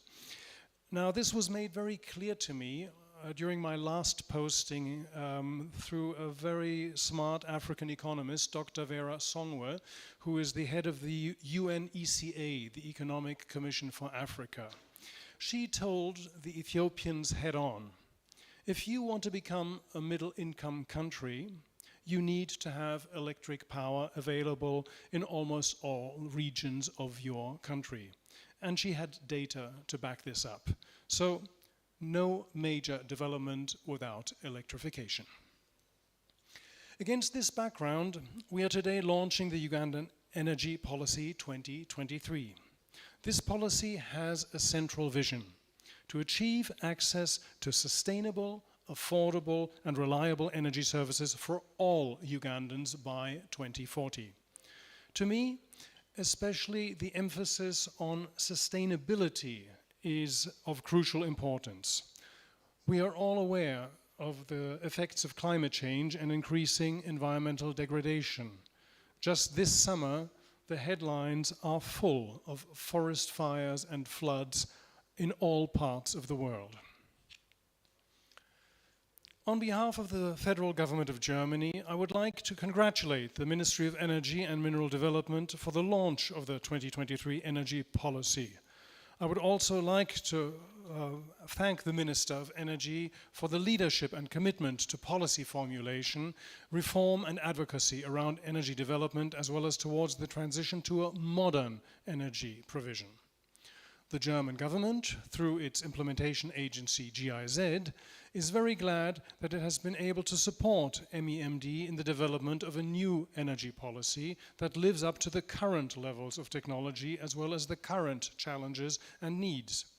And what is really important, the process was very inclusive and provided all stakeholders, from government institutions to civil society, with the opportunity to contribute. Ugandan-German cooperation has a strong focus on the energy sector. Therefore, we welcome the new energy policy as a framework for our specific activities. On the one hand, Germany is supporting Uganda in developing its energy policies to increase access to modern energy solutions, both at the national and at the local level. On the other hand, Germany has supported Uganda in the development of energy infrastructure. With Uganda now having abundant generation capacities in place, our focus has shifted towards promoting decentralized energy solutions, such as self-sufficient solar-powered mini-grids in remote areas, and also towards the densification of the electricity grid. Soon, we will commission 2 new transmission lines to close the gaps in the national grid. As we all know, there is a close link between providing energy, socio-economic development, and our changing climate.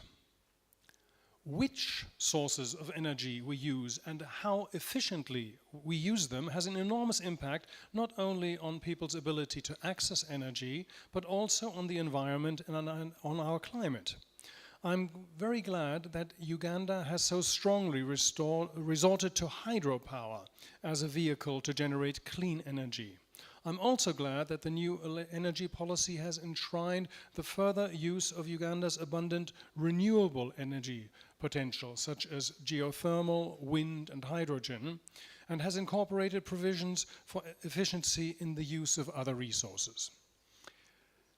In the past months, ideas have come up on building a nuclear power plant in Uganda. Quite frankly, to me, that does not seem to fit in well with the goals of the new policy. Uganda is envied by many industrial nations, including Germany, for its abundant hydropower and huge potential for solar power.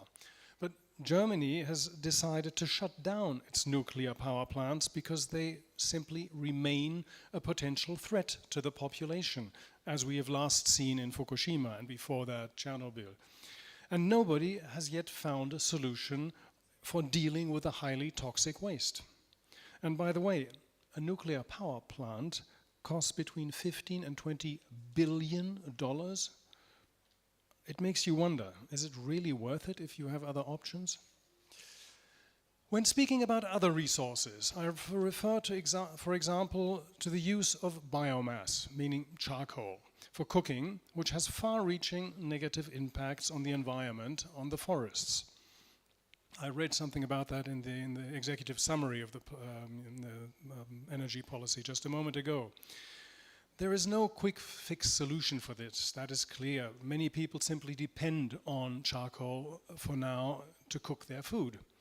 But the current situation calls for a much stronger move to cleaner cooking energy, such as biogas, electric cooking in the midterm, or as an interim solution for more efficient cooking stoves. Fortunately, the new policy introduces strategies and targets to bolster this transition to modern cooking technologies. Some people may think that you have to choose between protecting the environment and industrial development. That is not true. Protecting the environment actually offers great business opportunities.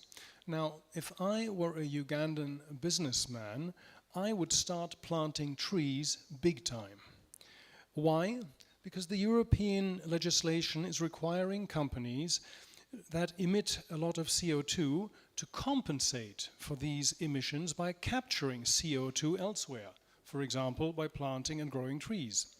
That means that people growing trees in Uganda can make money twice off the same product.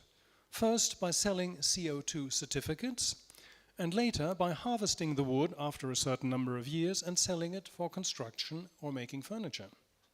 So, for me, this is a really interesting business opportunity, and there are even already German companies focusing on Uganda just for this purpose.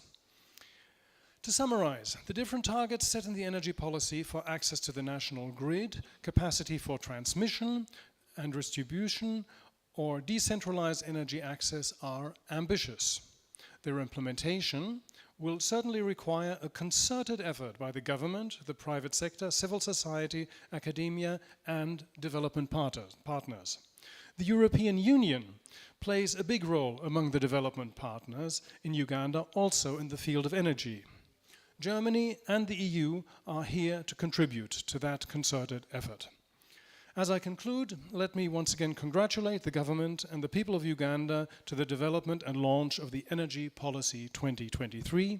We are looking forward to assisting you in translating this vision into action and to working with you towards universal access to sustainable energy. Thank you very much. Mwebale nnyo.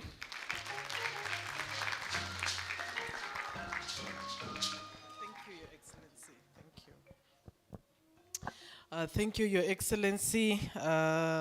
Matthias Shaw, our German ambassador to Uganda, for those inspiring remarks. And on the nuclear, we'll continue that conversation beyond the launch. So with that, ladies and gentlemen, allow me to welcome the Honorable Minister of State for Energy, the Honorable Sidronius Okasai Opolot, to make his remarks. Honorable Minister, you're welcome.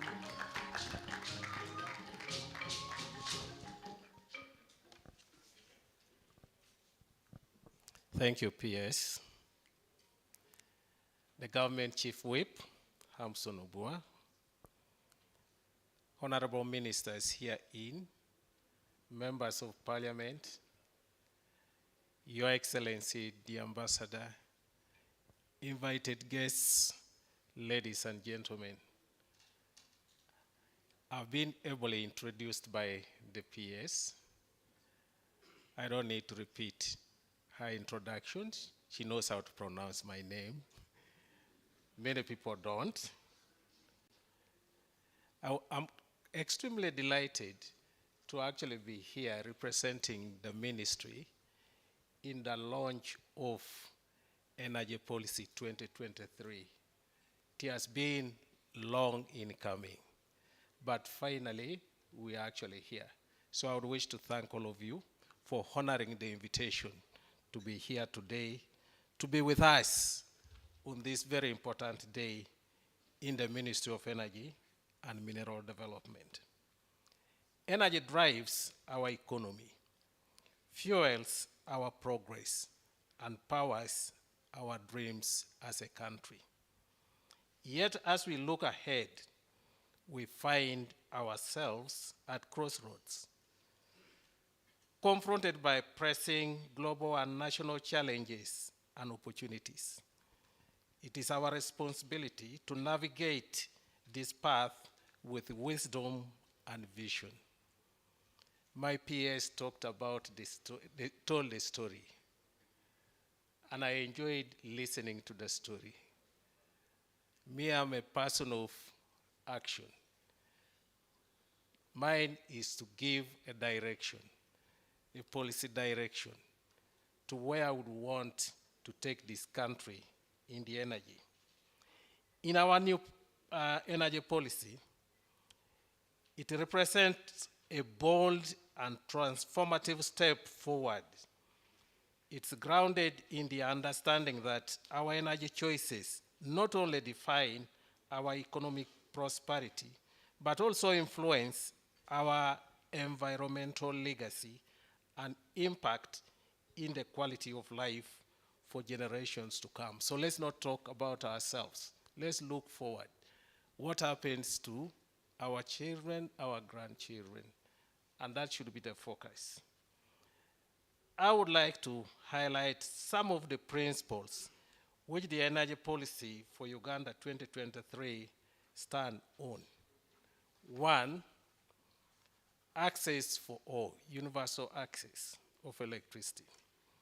We recognize that government continues to extend energy services to Uganda and are also aware that a number of our citizens still lack access to basic energy services, that is electricity and clean cooking.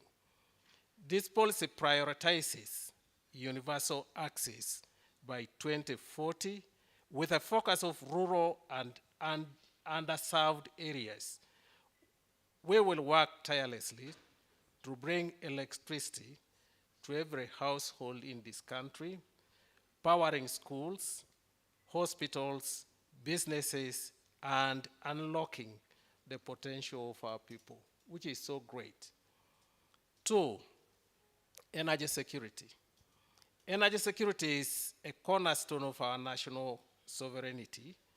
We will diversify our energy sources, reduce our dependence on volatile international markets, and bolster our energy infrastructure. We will also prioritize security to protect our critical energy assets from emerging threats. 3, prosperity. Energy is the engine of our economic growth. Our policy will foster innovation and entrepreneurship, encouraging the development of new technologies, the creation of jobs, and the growth of a sustainable energy industry. There will also be investment in research and development to meet the fast and evolving technological advancements from the rest of the globe, but also looking inwardly in the country. 4, sustainability and innovation. We understand that the world is changing, and so must we as a country. This policy firmly is committed to embracing sustainable, clean, and renewable energy sources. We will enhance the power of our abundant sunlight, hydro, geothermal, but nuclear also, but cautiously, following the guidance of the International Atomic Energy, and we're also following a phased approach. We are not rushing there, but we are very cautious of the risks, but we are following the guidance of the International Atomic Energy. Hydrogen, biofuel resources, reducing our carbon footprint, and preserving the beauty of our natural environment. 5, partnerships and regional integration. Our continent is rich in energy sources, and we will strengthen partnerships with the neighbors to unlock the full potential of regional energy cooperation. Together we can build interconnected energy grids, share resources, and enhance energy security across our boundaries. Africa's energy future is a collective endeavor. It is not Uganda alone. Uganda cannot stand alone and get it. And we are committed to being leaders in the regional integration. That energy that we may be having in surplus can be traded with our neighbors and vice versa. 5, we also recognize that this journey is not without its challenges. It will require the dedication and hard work of our people, the collaboration of our international partners, and the Republic of Germany is a clear example, the collaboration that we have with them, the innovation of our entrepreneurs, and also our neighbors to create businesses. Because energy gives us an opportunity. It is tradable, but we can also develop joint businesses globally. Number 6, the future outlook for the energy. The energy policy for Uganda 2023 comes at an opportune time when a number of reforms are happening in the sector. Some of the reforms are: one, the merger of the electricity generation, transmission, and distribution companies into one company called the Uganda Electricity Generation Company, UNEC, similar to the former UEB model, which ended at the beginning of the energy policy 2002. This is expected to improve efficiency in the sector governance while reducing costs of operation, harmonized planning and implementation, such that we don't experience dimmed energy. Everything must be planned together to fall in time. Two, the transition from biomass to clean energy for domestic use. Three, the country's electricity needs to power infrastructure, such as railway and e-mobility. Four, Uganda's industrialization master plan to power light manufacture, agro-processing, medium, large, and extra-large industries for value addition of our abundant natural resources. Five, efforts in exploiting and harnessing Uganda's extractives, that's oil and gas and minerals, with value addition at the top of the agenda. Eight, the permanent secretary in our remarks highlighted our journey, that beautiful and a good story that we listened to. It actually showed where we came from and how we are moving very fast to meet the aspirations of our country. The policy which was agreed, will focus to deliver our dreams by 2040. Those dreams are: one, increasing the rate of grid electricity access from 19% to 80%. Two, increasing electricity generation capacity from 1,378.1 megawatts currently to 52.481 megawatts by 2040. This looks ambitious. Honorable Oleng, it looks ambitious, but as you rightly said, we must be conscious as we are planning, making sure that all the notes are tied, and coming out from the gestation period of a generation plan of 10 years to actually aim to deliver it as planned, and we commit to do that as a ministry. Three, increasing the population using clean cooking fuels and also technologies from 15% to 50%. Four, diversifying and increasing energy mix from 4 sources, which are hydro, solar, biomass, and fossil fuels, to at least 8, namely adding the nuclear, as I said, which must be done cautiously, and it's a way to go. Geothermal, wind, and hydro. 5, reducing energy intensity by 62%. That's improving energy efficiency from 9.7 megajoules to 3.7 megajoules. 9, the outcomes and impact of achieving the above targets will result in: 1, increased productivity and economic growth; 2, increased household income and revenue to the government; 3, improved healthcare and education services; 4, improved environmental conservation; 5, improved industrial growth; 6, improved food security and sustainable agriculture; 7, gender equity; 8, increased employment, and 9, improved regional, social, and economic integration. Uganda is a leader in talking of East African integration, Pan-Africanism. So these are the core values that the policy will deliver.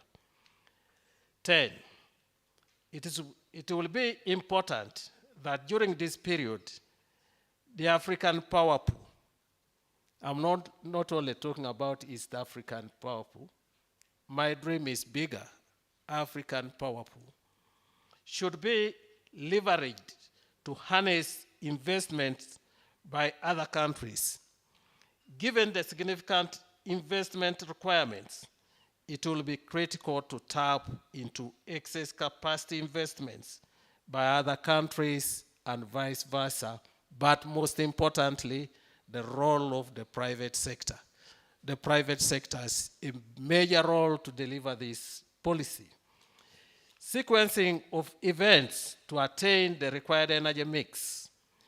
In light of the targeted 52,481 megawatts projected by 2040, my ministry and other government agencies are developing a roadmap on the required phasing of investments led by and in partnership with the National Planning Authority within the energy sector in order to optimize Uganda's energy mix by 2040.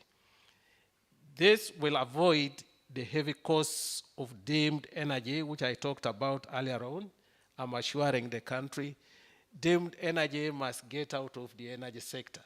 We must harmonize the way we plan such that we don't experience deemed energy.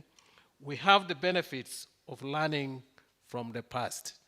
So the history is actually helped us to define the policy and the policy actions. 12, improved sector governance shall be key with enforcing of the respective laws in the sector, but also supportive laws like the land acquisition government projects. Land acquisition continues to be an impediment to delivering the energy sector infrastructure.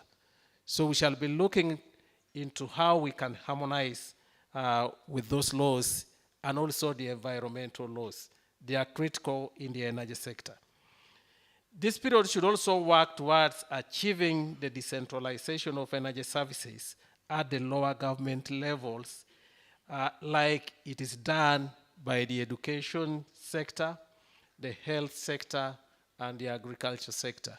We would want to get as close as possible to our end users. We are going to have our infrastructure and the structure of the ministry as close as possible to the end users. Before I end, I passionately would make acknowledgements. And I would like to start by extending my sincere gratitude to our dear President, His Excellency General Yoweri Kaguta Museveni, for his visionary leadership, and more particularly in this policy, he talked about it passionately. He provided the leadership. He provided the vision where he would want to see the country go. And he took energy as a core for delivering the economic transformation. I would wish to appreciate him for that guidance, because through his guidance and visionary leadership, energy will play a role of causing the cherished transformation of the economy of this country.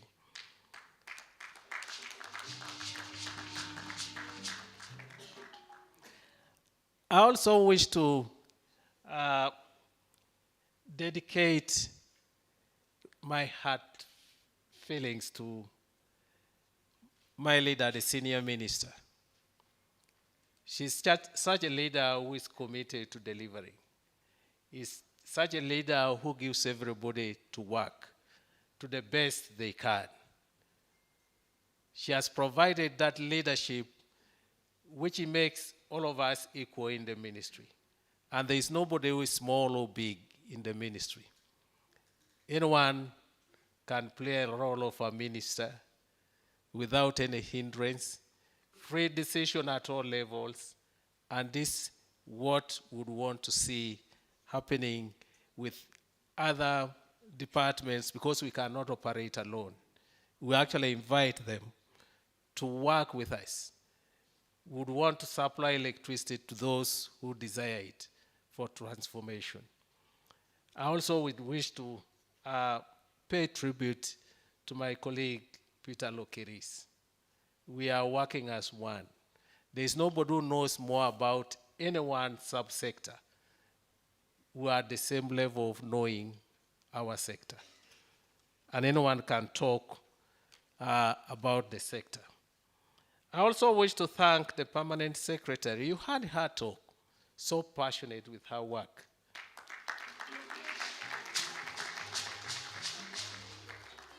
It makes our life very easy, even in cabinet, in parliament. It makes work very easy because she understands the sector, she talks about it passionately, and we all take her knowledge when we come out talking in public. So thank you, Irene. To the team in the ministry and sector agencies, we are actually working as a team.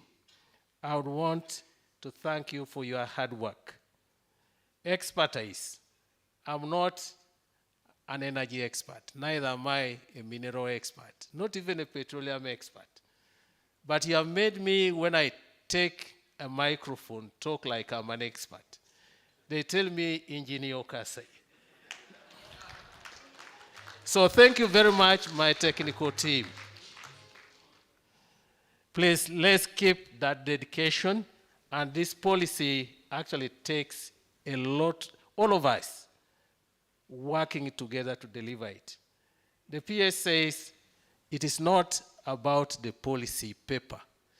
We would want to see the policy in action. Implementation of the policy is key. Ministry of Finance, we got a finance certificate on this. I listened to you when you're discussing. It is my time to get back to you. As I commit, please, let's all get committed to deliver this policy. It looks ambitious, but it's doable. We can do it if we do it as a country. I also wish to thank the previous ministers. This policy has been on the shelf for quite a bit of time. And it's through their effort. They played their role. Whatever they did, I would wish to thank them in developing this policy. I will mention in names. Honorable Goretti Chitutu, thank you for what you did. Honorable Engineer Irene Muloni, thank you for the good job. My predecessor, Engineer Simon Dujang, what you did made me actually fit into your shoes with the support of the technical people. So now I also graduate to be an engineer, following into your footsteps.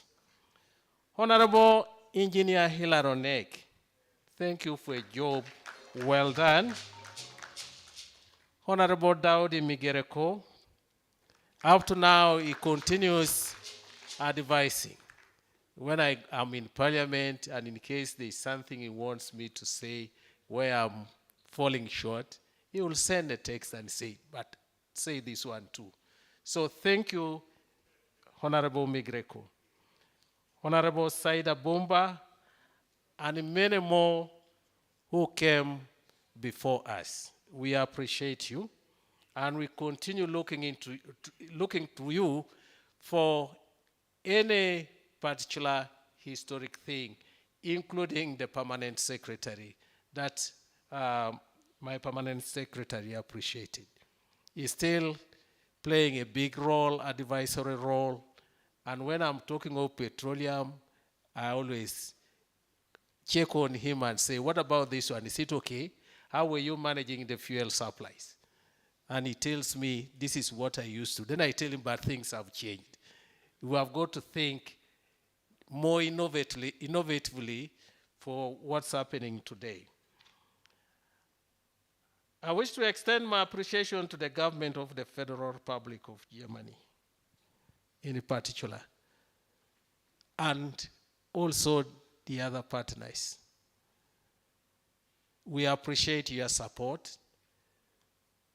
To Your Excellency, the Ambassador of Germany, you have been part of us in the ministry.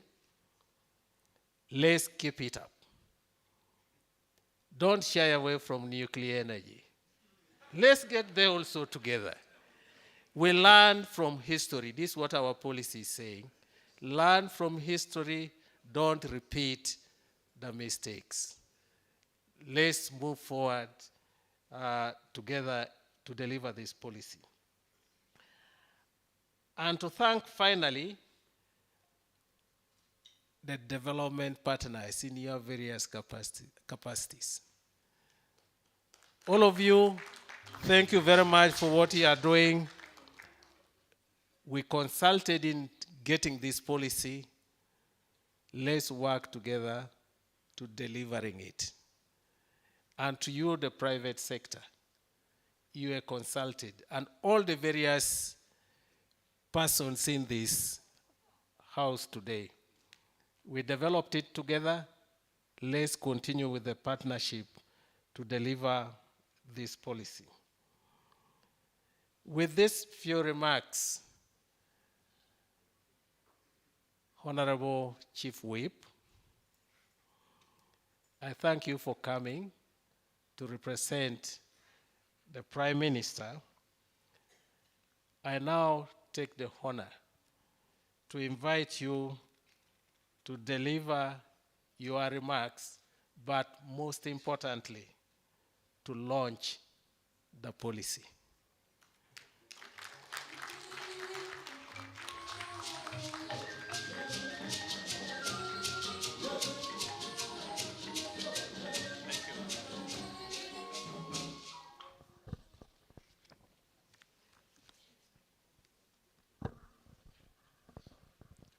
Good morning.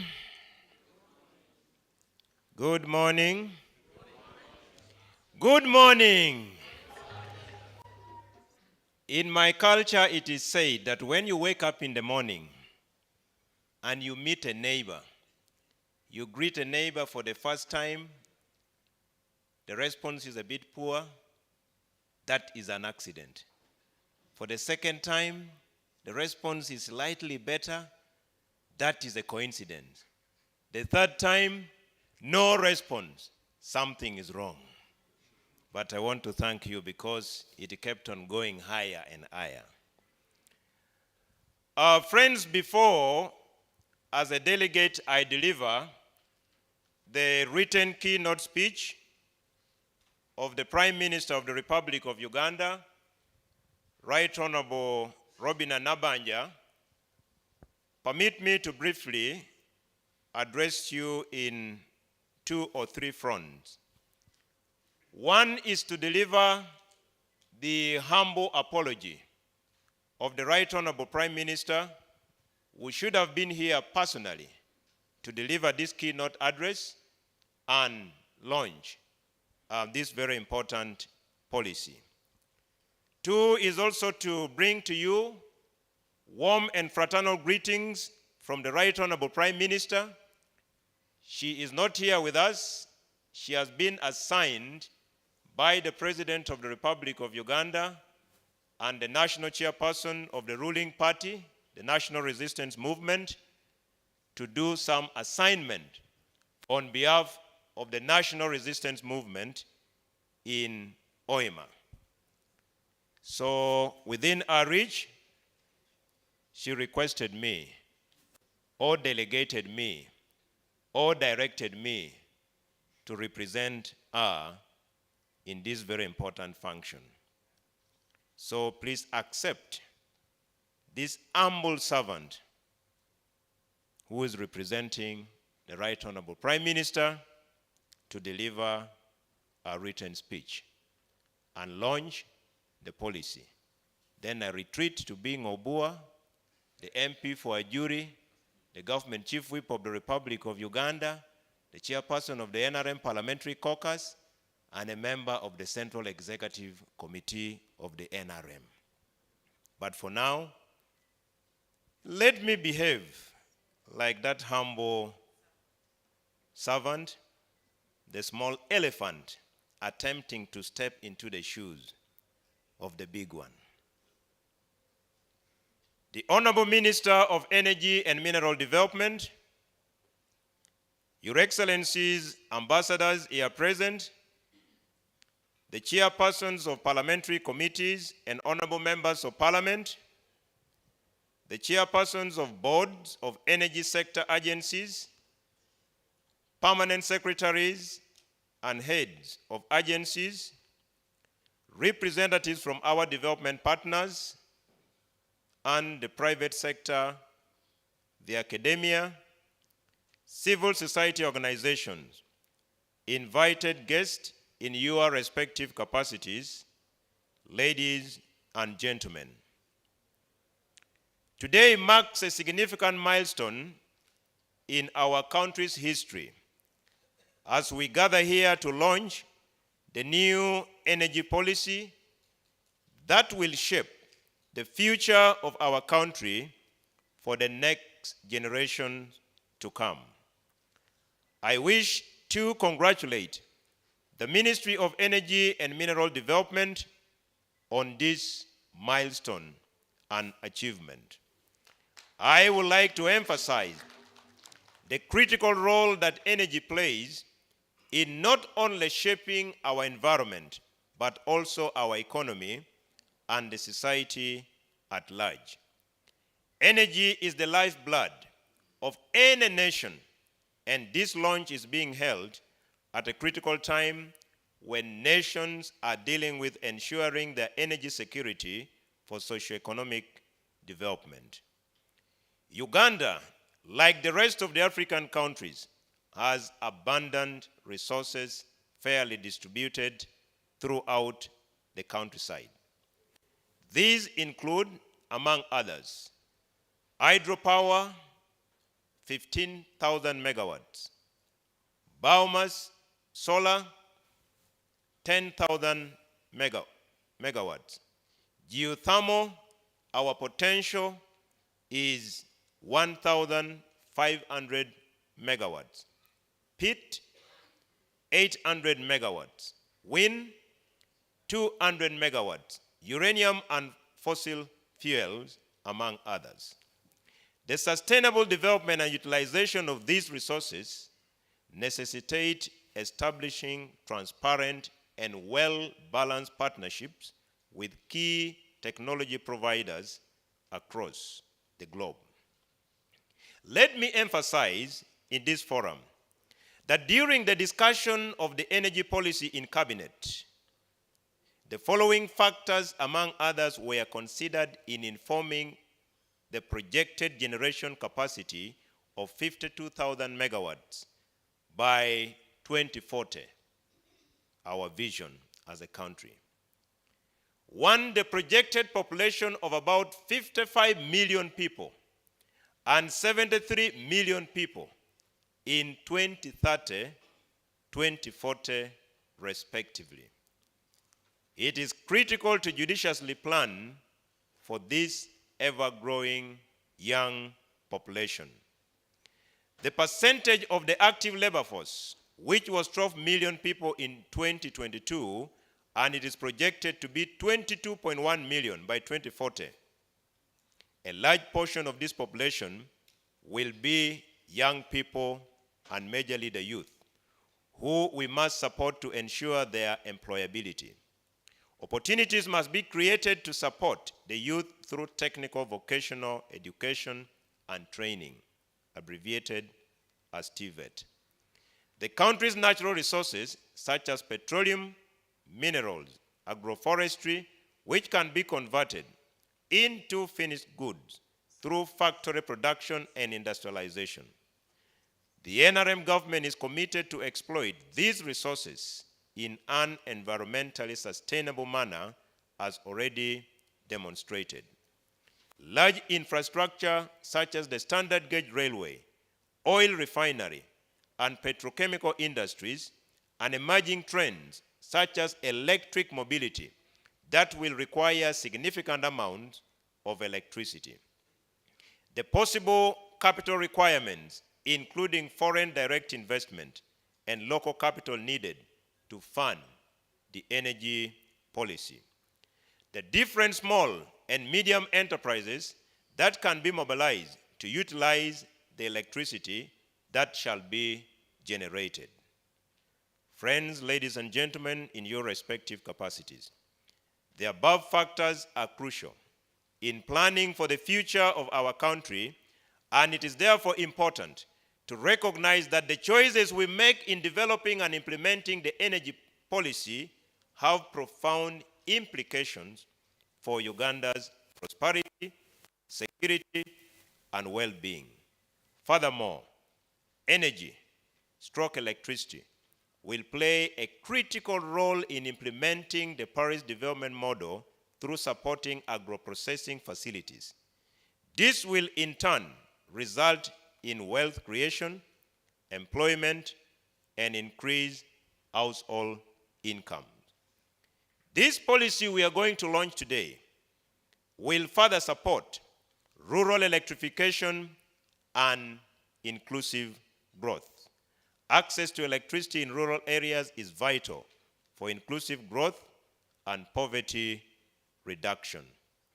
Agriculture and food security. The agricultural sector, which is the backbone of our economy, will heavily rely on energy for irrigation, mechanization, and transportation to feed Ugandans and sustain our exports as a country. Transportation and mobility. The transportation sector, another vital component of our economy, relies heavily on energy. Whether it is fuel for transportation purposes or electricity for transport, the cost and availability of energy directly impacts the cost of living and the ease of doing business. The NRM government has already embarked on the journey to develop its electric mobility industry through Chira Motors Corporation. Manufacturing and industry. This policy will support our ambitious manufacturing plan as a government. As you are aware, the government has embarked on construction of several industrial parks, which we will have to support by providing reliable and affordable energy supply. Mining and natural resources. This policy will support this sector by stimulating the extraction and processing of our abundant natural resources. Education and healthcare. This policy is envisaged to support this particular sector by ensuring a stable energy supply, which is very essential for maintaining quality education and healthcare services for our citizens. Fellow countrymen and women, our partners, Your Excellency, the ambassadors here present, the new energy policy will therefore go a long way in supporting the growth of the economy of Uganda in numerous ways. As I conclude, I wish to join the other speakers to express my gratitude to the President of the Republic of Uganda, His Excellency General Yoweri Kaguta Museveni, for his servant leadership, result-oriented leadership, and service-oriented leadership for our country that has led us this far. I would also like to thank and congratulate the entire Ministry of Energy and Mineral Development through the leadership of the ministers. My senior, this is now my word, not the one for the Prime Minister, the Honorable Dr. Ruth Nankabira Sentamu, the Minister of Energy and Mineral Development, the Honorable Okasai Opolot, and the Honorable Peter Lokeris for their hard work and stewardship and continued delivery of results from the energy and minerals sector. I also thank the technical team from the ministry led by the Permanent Secretary.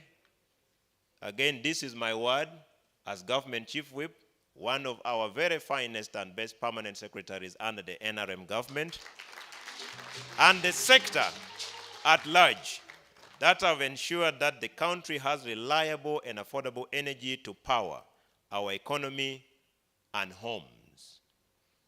Thank you for the excellent work done in developing the energy policy of Uganda 2023. This achievement was supported, ladies and gentlemen, by our partners, but more importantly, the government of the Federal Republic of Germany, here represented by His Excellency, the German ambassador accredited to Uganda. We want to salute you. We continue to look forward to your continued support and collaboration in the implementation of this policy.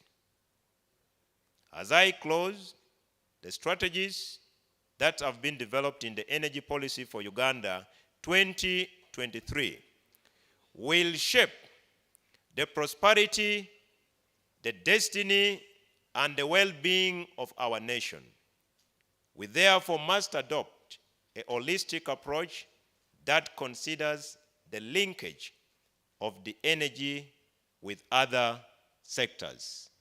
As NRM government, we are happy that the launch of this energy policy for Uganda 2023 is an affirmation and a commitment in fulfilling one of our constitutional provisions in the Constitution of the Republic of Uganda 1995 as amended. This has been a long journey, but here we are today launching the energy policy for Uganda. With these very many words on behalf of the Right Honorable Prime Minister, ladies and gentlemen, I now move to the most important part, because if this part is not executed, this convocation, this fellowship, this meeting will be incomplete.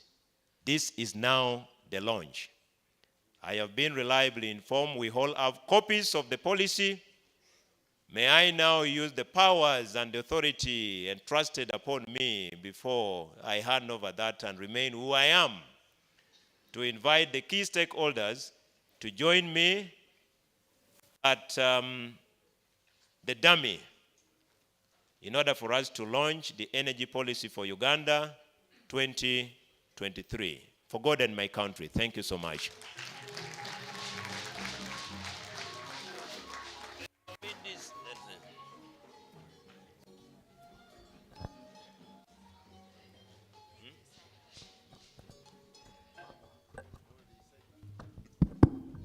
So the honorable ministers are being joined by the German ambassador and the ambassador of the European Union, His Excellency Jan Sadek, the permanent secretary of the Ministry of Energy and Mineral Development, and we have the board chairs of UERA, UEDCL, UEGCL, and UEDCL. Honorable Chief Guests, we are ready for you. Ladies and gentlemen, on behalf of the Right Honorable Prime Minister of the Republic of Uganda, who was invited as chief guest but also looking at the bigger picture on behalf of the National Resistance Movement government under the leadership of His Excellency General Yoweri Kaguta Museveni. We are going to append our signature to signify the fact that today, 13 September 2023, at Sheraton Hotel, Kampala, we have officially launched the Energy Policy for Uganda 2023 under the overarching theme, the role of energy in national development. I therefore append this signature to signify the launch of this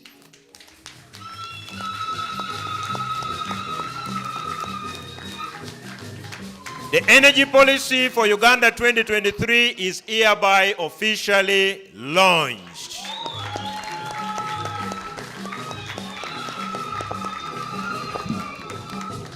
So, each of the members at the front with the chief guest who sign the policy. And after that, we are going to have a picture of the team at the front with the chief guest.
The team is going to just stand in front of the policy that they just signed for a picture.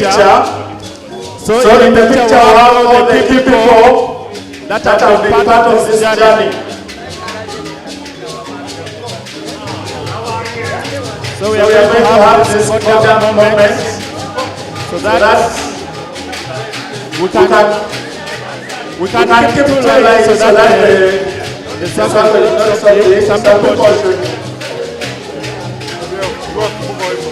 The historic calls them to read before and enjoy the picture. Let's get a second line just behind the chief guest.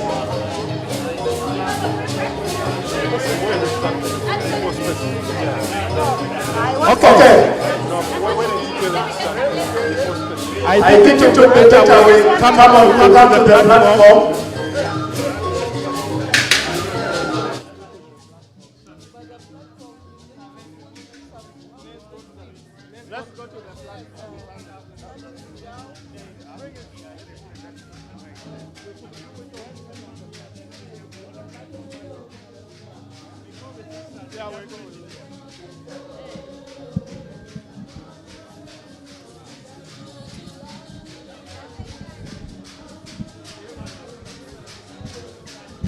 So the team should come to the platform. We invite the chief guest and the ministers to be in the center, and then the other members are going to stand right behind them.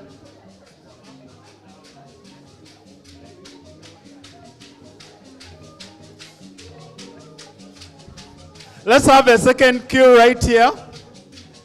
Members just behind the chief guest, let's make a second queue.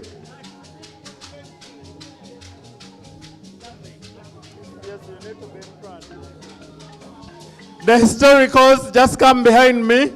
And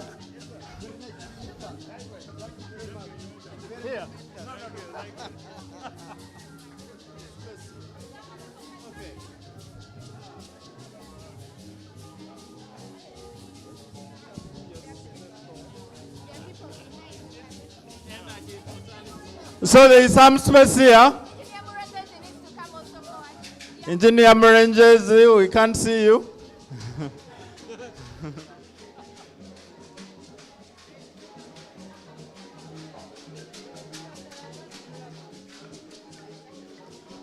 Okay, our faces, and we can say cheers for the photo. Cheers. Cheers once again. Hello, can Frank Seboa please join the photo? Frank Seboa. Okay, Pamela, kindly pass on the members' copies. Let the members just hold, at least the members at the front, hold copies of the policy.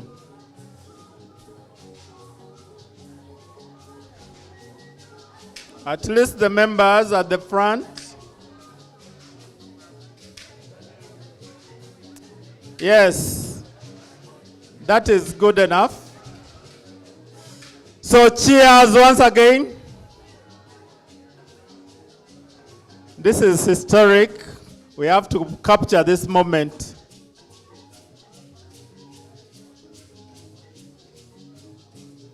I'm advised that the pictures have been captured. Thank you very much. So let's get back. Let's get back. We are going to get into the anthems.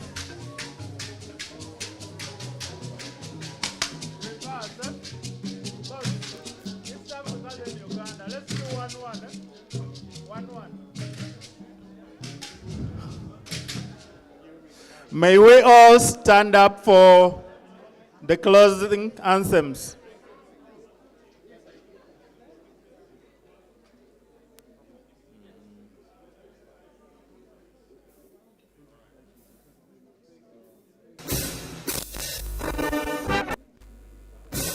Members,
thank you very much. We've been able to manage our time efficiently because on our program, the next item on the agenda is lunch. Originally, it was supposed to be at 1 o'clock, but it's 1:15 midday, and we are already done with this event. We have lunch is going to be served, but should you wish to start with a cup of tea, it is right after you step out of this room. You can grab a cup of tea, and then lunch is going to be served at Paradise Restaurant. It's just outside. You go through the lobby to the outer space where we usually have the band. Ask for Paradise for your lunch.